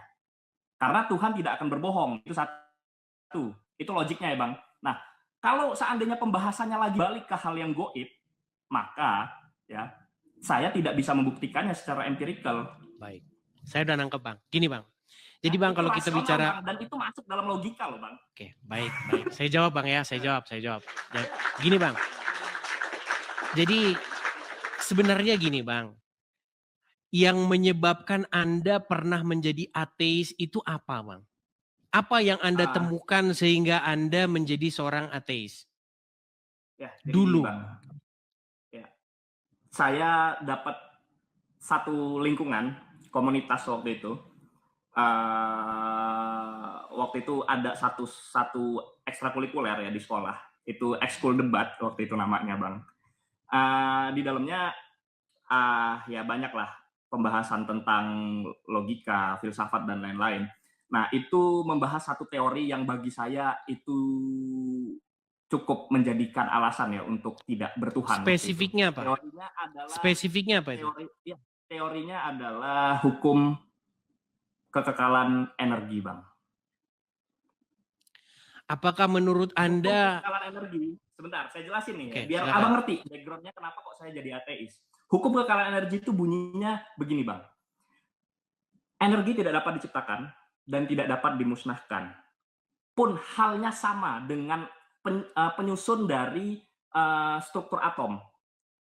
Jadi, secara tidak langsung menyatakan bahwa ujung rambut saya ini sudah ada semenjak penyusunnya ya, bukan bentuknya udah rambut ya. Ujung rambut saya ini semenjak dahulu kala entah sampai kapan mundurnya, sampai nanti entah kapan ujungnya, itu sudah ada dan tidak pernah tidak ada. Hanya saja mungkin dulu bentuknya tai kambing ini. Bisa jadi ini bentuknya dulu rambutnya manusia lain gitu. Atau penyusunnya ya. Maksud bukan itu, Bang, yang saya tanyakan, Bang. Yang membuat Anda dulu menjadi seorang ateis itu apa? Nah, ya ini dijelasin. Nah, jadi ini hukum itu yang buat saya jadi ateis gitu loh. Jadi ini dari dulu kala sampai kapanpun tidak pernah tidak ada. Sudah ada sejak dulu dan tidak pernah tidak ada. Nah, kalau seandainya ujung rambut saya aja sudah ada semenjak dahulu kala dan tidak pernah tidak ada, maka letak penciptaannya di mana? Itu. Baik. Apa Anda sudah pernah belajar teori Big Bang? Iya. Teori Big Bang itu juga menyatakan itu dari satu mengumpul ya. Jadi kepadatan yang luar biasa dalam volume yang sekecil-kecilnya. Enggak, Bayangin dalam ya, teori Big alam Bang itu ada, dalam teori Big Bang itu ada ini enggak, belajar enggak tentang waktu itu dimulai? Nah, Bang, bahkan ya, waktu itu sama adanya ketika adanya ruang. Itu sama. Nah, kalau seandainya ruang ini sudah ada semenjak dahulu kala dan tidak pernah tidak ada, maka waktu akan selamanya ada. Nah, Big Bang itu menyatakan seperti ini, Bang. Ada ya, ini ya. Ini kalau Abang bisa jawab, ya berarti Abang Iya, termasuk tapi sebenarnya oke, bahasan kita biar nggak kemana-mana. Gini aja Bang, biar fokus aja, biar kita nggak semakin melebar. Gini aja Bang ya. Tadi Anda mengatakan sesuatu yang bersifat goib seperti surga, neraka, kehidupan yang akan datang setelah mati, nanti ada kehidupan lagi dan lain sebagainya. Itu adalah hal-hal yang diimani begitu saja, betul? Ya, tapi atas konsekuensi tertentu ya. Atas konsekuensi ya. Konsekuensi terhadap kita percaya akan adanya Tuhan. Kalau seandainya nggak percaya sama Tuhan, jangan percaya surga. Bang, bukan masalah, bukan di situ Bang masalahnya. Oke, gini aja lah, kita punya alasan masing-masing lah. Tapi yang saya tangkap, gini Bang. Yang saya tangkap dari Anda, jadi Anda ini sebenarnya mengimani sesuatu yang goib karena apa? Karena percaya gitu. Bukan karena sesuatu yang Anda pernah mempunyai alasan logis supaya Anda bisa percaya itu. Nah, sedangkan saya punya alasan logis. Itu kalau Abang Edis, kalau saya mah enggak. Kalau saya mah, saya menemukan logikanya bahwa Tuhan itu ada. Oke. Kalau begitu sekarang gini. Sekarang gini Bang, biar kita nggak panjang-panjang. Menurut agama Islam, apa yang membuat Anda percaya adanya hari kehidupan setelah kematian? Ya, karena saya percaya Tuhan dan Tuhan menginformasikannya seperti itu melalui agama Islam. Sayangnya ya Bang ya, sayangnya yang saya percaya adalah Islam. Baik. Saya jawab Bang ya. Gini Bang. Kalau saya ini juga pernah menjadi seorang ateis. Saya menjadi seorang ateis itu akut Bang. Akut saya dulu ateisnya. Nah, jadi Bang, kalau saya membaca Alkitab, saya baca Bible itu dari Kejadian sampai Wahyu, inti kalau saya disuruh menunjukkan inti ajaran Kristen itu dalam 2 kata, itu adalah kebangkitan Yesus. Jadi Bang, Kenapa ada pemberitaan Kristen itu? Kenapa sih orang kok memberitakan Kristen? Karena memberitakan itu loh, memberitakan kebangkitan orang itu. Itu satu. Tapi tenang dulu, biar saya selesaikan, Bang. Jangan Anda bicara dari saya dengar, gantian. Gini, Bang. Kalau Yesus tidak bangkit, Kristen itu sama dengan ajaran agama-agama lain. Hanya sekedar ajaran moralitas. Jadi kamu harus hidup begini, habis... Kayaknya suara saya menggema, Bang. Apakah ada sesuatu di situ, coba? Suara saya ya? Enggak sih, Bang. Kosong di sini. Coba Abang bisa cabut kah mikrofon atau apa? Enggak pakai mikrofon, Bang. Oke, coba. Baik, saya teruskan ya. Baik. Jadi Bang, kalau saya disuruh mengucapkan inti Injil dalam 2 kata adalah kebangkitan Yesus. Itu inti daripada Injil. Nah, makanya Bang, yang membedakan Kristen dengan ajaran Islam, ajaran yang lain-lain, itu adalah kebangkitan Yesus, Bang. Makanya jika, ini kan Anda nggak percaya ya, jika Anda percaya bahwa Yesus bangkit seperti yang diberitakan dalam Injil, maka hidup setelah kematian itu ada. Karena apa? Karena Yesus mengalaminya. Bagaimana Yesus disalibkan, kemudian dikuburkan dan bangkit pada hari yang ketiga, itu ketika dia menampakkan diri kepada murid-muridnya, menampakkan diri kepada 500 orang, menampakkan diri kepada Simon, menampakkan diri kepada Maria Magdalena, dan seterusnya, itulah jantung kekristenan itu, Bang. Kalau Yesus tidak bangkit, maka bubarlah Kristen itu. Sia-sialah ke gereja, percuma. Maka orang Kristen itu nggak punya harapan lagi. Maka Kristen itu bubar, nggak ada gunanya. Ke gereja nggak ada gunanya itu semua, sampah semua itu. Kalau Yesus tidak bangkit. Makanya kenapa orang Kristen percaya ada kehidupan, ada surga, ada hal-hal yang seperti yang Anda bilang tadi itu karena Yesus bangkit. Kebangkitan Yesus memvalidasi semua cerita-cerita tentang hidup yang akan datang, tentang surga, dan seterusnya. Sementara Bang, di dalam ajaran agama Islam, Muhammad yang memberitakan itu ada di kuburan. Ya. Makanya orang Islam itu memberitakan orang mati yang di kuburan. Itulah ajaran Islam. Sementara ajaran Kristen memberitakan tentang kebangkitan orang mati. Kalau orang Islam memberitakan tentang orang mati di kuburan. Ya. Gitu loh, Bang. Itulah kenapa murid-murid itu diutus ke dunia karena memberitakan yang bangkit dari antara orang mati ini. Ya, sayangnya ya Bang, saya adalah pengagum Yesus, saya adalah pengikut Yesus juga. Nah, terus? Tapi ya itu justru malah bagi saya adalah bukti bahwa kemahakuasaan Tuhan yang bisa memutarbalikkan pandangan seseorang, yang bisa membangkitkan seseorang dari kematian, kalau dia mati dalam percayaan Abang, kalau dia disalib menurut kepercayaan Abang, itu justru malah jadi bukti kayak gitu loh. Tapi tidak menjadikan standar bahwa Yesus adalah Tuhan. Bang, bukan ke Dan situ bahasan kita, Bang. Ini jadi yang Abang bukan, Bang. Maksud ini Anda salah paham nih. Maksud saya gini loh, Bang.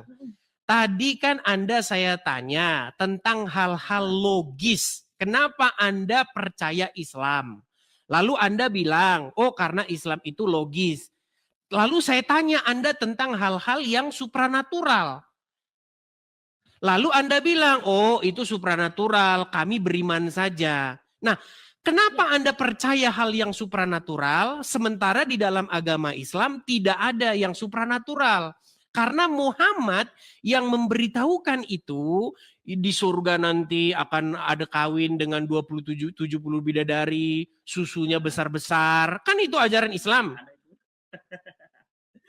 Jangan tambah-tambahin lah. Bukan Bang, itu ajaran Islam. Bang, di dalam ajaran Islam itu memang seperti itu. Muhammad mengatakan, nanti di kehidupan yang akan datang, orang-orang yang bertakwa itu diberikan gadis-gadis dengan payudara yang besar.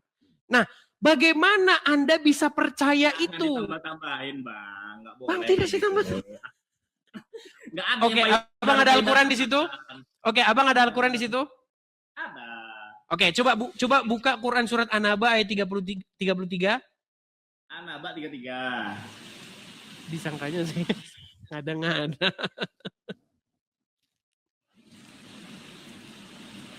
Ya.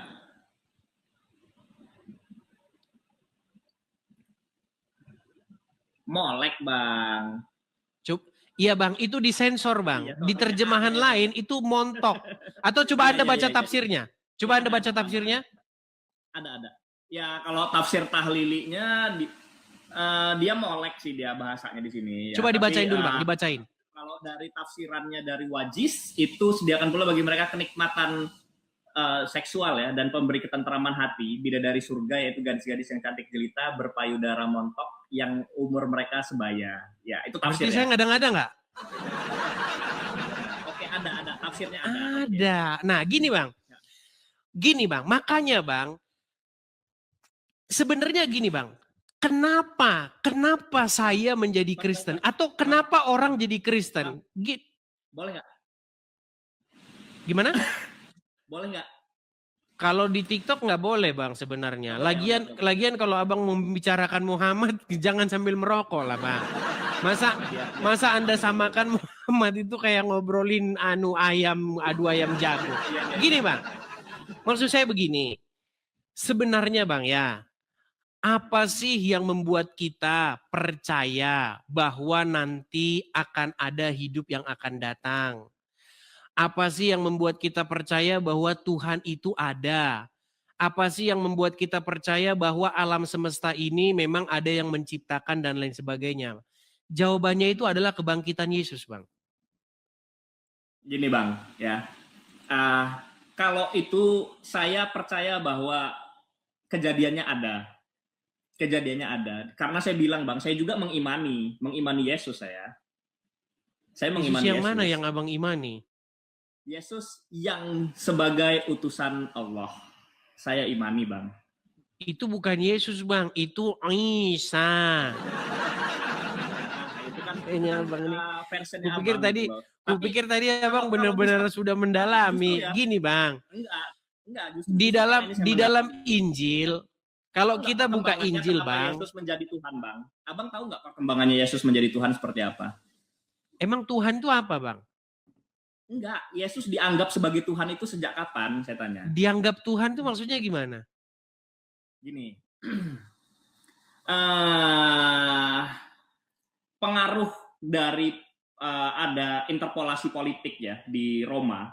Dan Kita jadi kegiatan- kemana-mana ini Bang. Bahasan kita bukan itu Bang. Jadi kita jadi kemana-mana. Gini aja Bang, yang saya maksudkan begini. Intinya begini Bang. Kristen itu hancur ketika Anda tidak mempercayai kebangkitan Yesus. Itu. Kalau Anda tidak percaya, gini Bang ya. Kalau Yesus tidak bangkit, maka itu gereja itu bubar. Tidak ada lagi spiritnya. Karena ngapain Bang? Untuk apa kita melakukan hal-hal ini? Karena nggak ada kebangkitan kok. Untuk apa? Makanya kata Paulus, Rasul Paulus menulis, jika Yesus tidak bangkit, maka sia-sialah segalanya, sia-sialah pemberitaan kami. Iya. Kalau Karena- tidak ada kebangkitan, maka untuk apa kita ini kayak seperti ini? Bagusan kita makan minum, besok kita mati. Makanya Bang, inti atau jantung daripada kekristenan itu adalah bangkitnya Yesus. Iya. Makanya Bang, musuh, gini loh Bang. Kalau Anda belajar Injil, belajar Bible, musuh umat manusia itu kematian, maut. Mati itu musuh umat manusia. Dan kematian itu sudah dikalahkan oleh Yesus. Dengan bangkitnya dia mengalahkan kematian itu. Jadi karena Ya. Yesus bangkit, maka orang-orang itu memberitakan Injil. Maka Kristen itu bukan kayak ajaran-ajaran agama lain, ajaran moral, bagaimana harus, bukan itu Bang, bukan hanya sekedar itu. Iya, tapi Bang, ya, nih ya, kalau seandainya tadi Abang bilang ya, itu masalahnya kebangkitan. Sayangnya saya juga percaya Bang, ada kejadian itu gitu loh. Dan kata Abang itu intinya. Karena Iya, saya kalau percaya, Anda percaya itu harusnya Anda mempercayai Injil yang diberitakan oleh Yesus, bukan Injil yang diberitakan oleh Muhammad. Atau Injil yang diberitakan oleh orang Islam. Kalau Injil yang diberitakan oleh orang Islam, Yesus menyuruh menyembah Allah Tuhan negeri Arab. yang diberitakan Yesus, Injilnya yang sebelah mana? Emang Yesus nulis Injil? Bang, Injil itu artinya berita gembira. Injil itu bukan buku. Aduh. Iya. Lalu iya saya paham. Berita itu terdokumentasi bagaimana? Apakah Yesus mendokumentasikannya? Enggak pernah. Setahu Yesus tidak pernah menulis buku supaya ini buku baca gitu. Saya turunkan dari langit. Itu versi Islam, Bang. Di dalam Al-Quran, bayi Yesus tuh megang-megang buku. Bahwasanya dia memberiku Injil, memberiku kitab. Makanya Bang, baca Al-Quran itu seperti membaca agama Kristen versi karangan orang Islam. Begini bang. Sebentar Bang, saya ini kan dulu. Anda percaya nggak di dalam Al-Quran bayi Isa itu dia megang kitab? Nggak tahu. Kalau saya tunjukkan gimana? Apakah Anda mau berhenti jadi orang Islam? Ya, nggak ada. Karena enggak bang. Alasannya ya kalau abang bisa menunjukkannya begini, secara teologis agama abang benar. Karena gini ya bang ya, jujur ya, saya itu tidak anti dengan perubahan bang.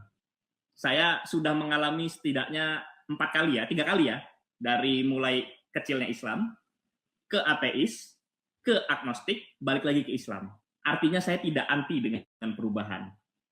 Kalau memang abang bisa menunjukkan kebenarannya dari sisi teologisnya, ya, dari sisi teologis pertama, lalu dari sisi ajaran yang tidak ada kontradiksinya, lalu sesuai dengan logiknya, maka saya akan pindah bang. Itu pegang omongan saya. Baik. Tapi ya kalau seandainya sampai saya menemukan ada hal yang kontradiktif secara teologis ternyata tidak benar, ya saya tidak akan peluk. Makanya waktu itu hanya 3 bang yang saya jadikan opsi. Pertama saksi Yehova, yang kedua itu Buddhis, yang ketiga itu Islam. Baik.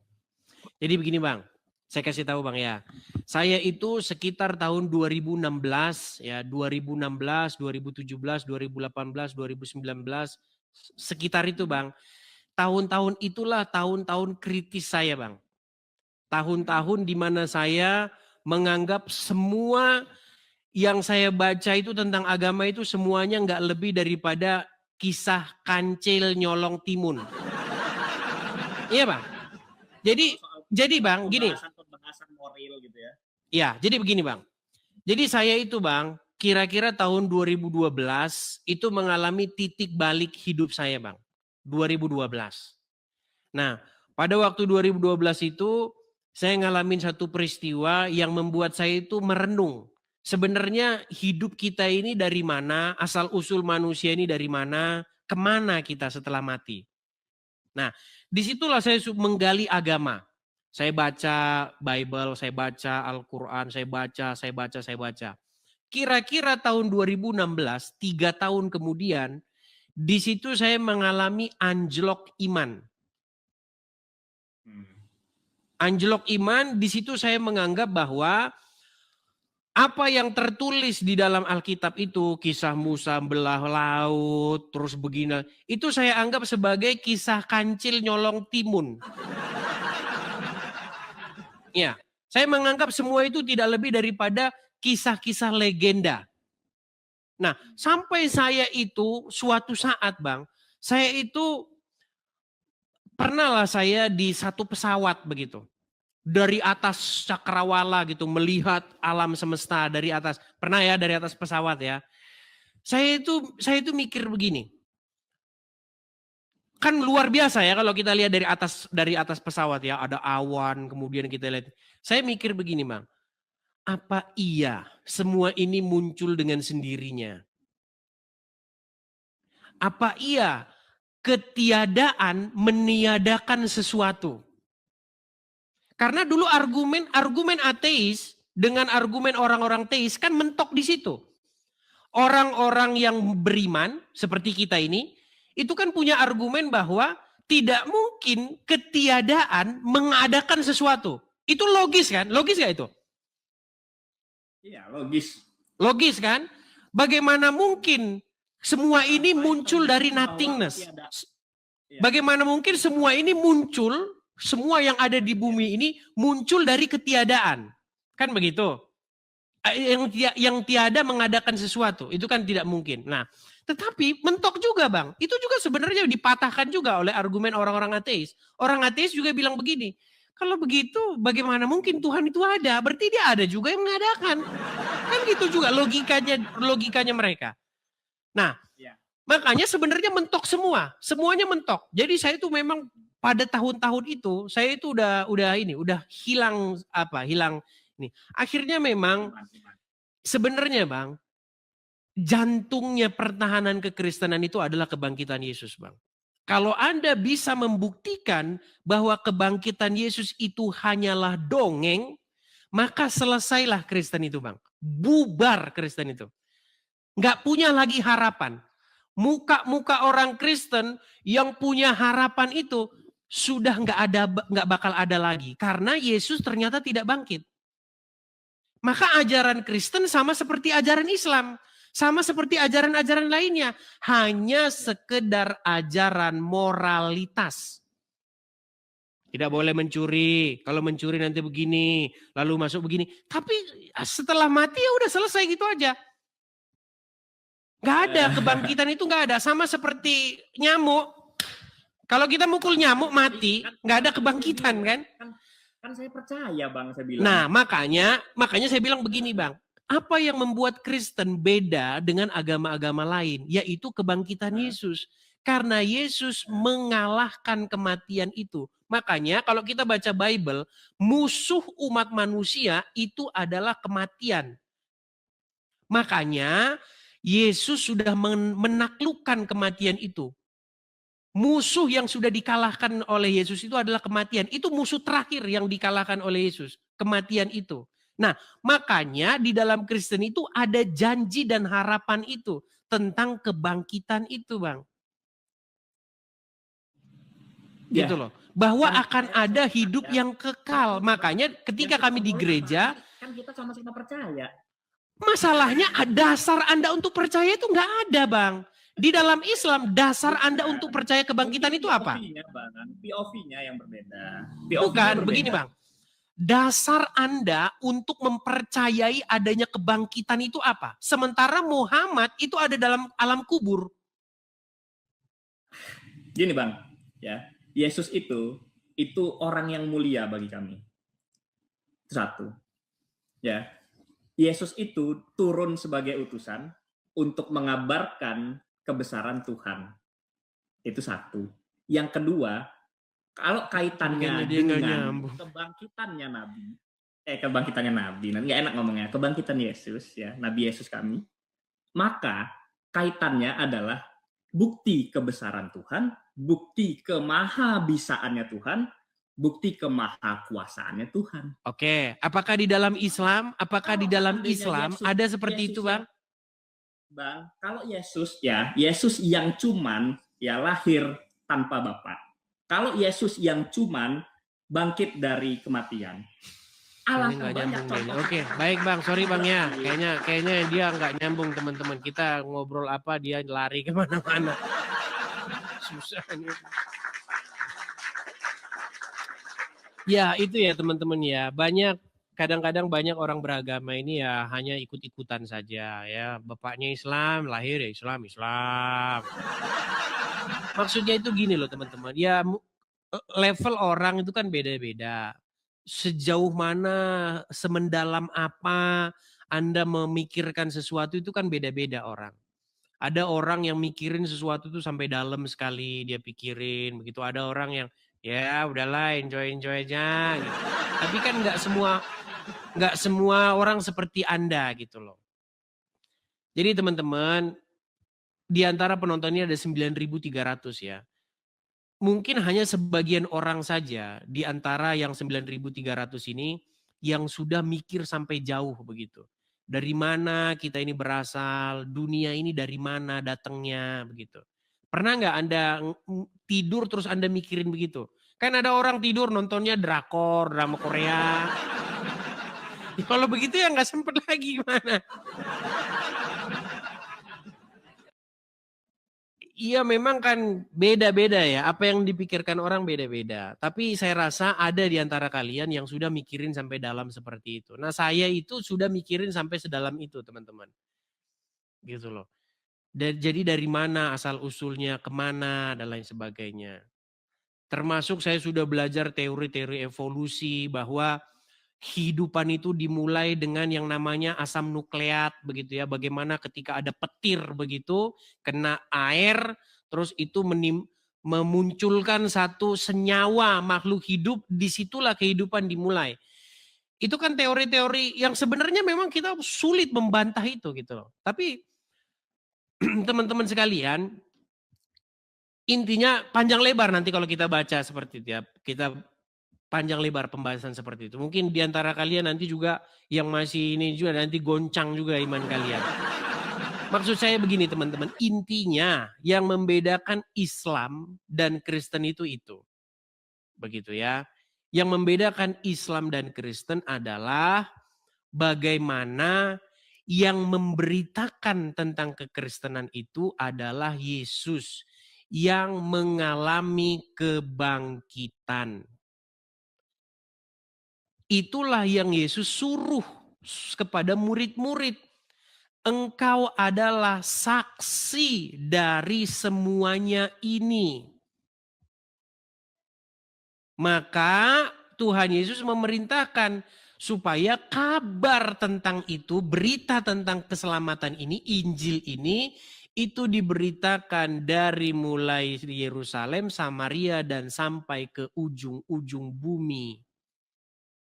Begitu loh, bahwa kita itu punya pengharapan tentang kehidupan yang akan datang itu memang betul-betul ada begitu. Nah sementara dalam agama Islam nggak ada itu kebangkitan itu karena yang membawa itu Muhammad dan Muhammad ada di kuburan. Jadi cerita tentang siksa kubur, apa segala macam itu tidak terverifikasi. Kenapa? Karena yang ngomong di kuburan. Begitu loh, ya. Jadi kalau berargumen sama orang-orang ateis dan lain sebagainya, intinya itu. Kenapa kamu percaya tentang ada kehidupan yang akan datang? Karena Yesus bangkit gitu. Nah, sekarang diskusinya bukan tentang itu lagi, tetapi diskusinya tentang bagaimana kita percaya bahwa kebangkitan Yesus itu adalah peristiwa yang benar-benar terjadi secara nyata. Itu. Kalau ini saya pakai bahasa kalau ya, supaya apa? Karena biar kita adil nih, biar kita nggak subjektif. Kita kan mau objektif nih, karena ada sebagian yang tidak mempercayai itu. Khususnya orang-orang Islam. Begitu. Kalau Yesus tidak bangkit, maka tutup semua buku agama. Buang agama ke tong sampah. Iya.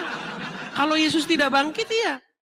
Maka semua cerita-cerita siksa kubur, alam kubur, neraka, surga, omong kosong, dabrus. Semuanya jadi dabrus. Iya. Bubar semua. Nggak ada gunanya ke gereja, nggak ada gunanya semua itu. Gitu loh. Kalau Yesus tidak bangkit. Begitu. Makanya kalau cerita Yesus bangkit itu adalah cerita fiksi, cerita omong kosong, maka tutup semua agama itu nggak ada artinya, hanya sampah. Begitu. Iya, karena kita nggak punya bukti bahwa itu benar, bahwa kehidupan ada kebangkitan setelah itu nggak ada, karena nggak ada, gitu loh. Nggak ada dasar kita untuk mempercayai itu. Tetapi orang Kristen punya dasar mempercayai itu karena Yesus bangkit dan itu dilihat, disaksikan oleh murid-muridnya. Dan murid-murid itulah yang mati memberitakan tentang berita itu. Begitu loh. Jadi Kristen itu bukan, kamu nanti begini, kalau mencuri nanti masuk surga. Itu... Yang kayak begitu banyak, begitu loh. Itu kisah-kisah begitu, kisah-kisah nasihat-nasihat. Coba itu banyak di alam, suku-suku banyak ceritanya masing-masing itu. Kalau Anda membaca cerita legenda-legenda setiap bangsa, itu banyak memberi nasihat-nasihat begitu. Tapi Kristen bukan hanya sekedar seperti itu. Kalau nggak ada kebangkitan ya dabrus semua itu. Makanya teman-teman jantungnya, intinya daripada kekristenan itu adalah kebangkitan Yesus. Itu intinya. Kalau nggak ada kebangkitan Yesus maka semuanya menjadi sampah. Agama-agama itu semua jadi sampah. Begitu teman-teman ya. Jadi teman-teman supaya yang Kristen-Kristen itu ngerti. Supaya kalian tuh ngerti iman kita itu iman yang seperti apa gitu loh. Seperti itu ya teman-teman ya. Jadi kita tidak mempercayai sesuatu yang isapan-isapan jempol begitu atau tahayul-tahayul begitu. Ya. Jadi murid-murid memberitakan nama Yesus karena murid-murid itu melihat dengan mata kepalanya sendiri, mendengar ya seperti kata Injil, apa yang kami lihat, apa yang kami raba dengan tangan kami sendiri, itulah yang kami beritakan kepada kamu. Seperti itu ya, puji Tuhan. Makanya teman-teman bersyukurlah kita jadi orang Kristen. Kita bukan, iman kita itu bukan dari ide atau sebuah gagasan tentang adanya hidup yang akan datang. Tetapi iman kita itu adalah bahwa itu dibuktikan oleh Tuhan Yesus. Seperti itu ya teman-teman ya. Oke, saya rasa itu saja teman-teman. Jadi agak-agak kurang konsentrasi nih gara-gara udah lama juga. Kita mudah-mudahan ketemu lagi di acara-acara selanjutnya. Teman-teman, ini sudah tanggal 30 ya teman-teman. Sebentar lagi kita akan memasuki tahun baru. Kiranya teman-teman kita semakin mengerti iman kita. Seperti itu ya, iman kita kepada Tuhan Yesus. Oke, mungkin saya rasa itu aja teman-teman. Sampai ketemu lagi di diskusi selanjutnya. Tuhan Yesus.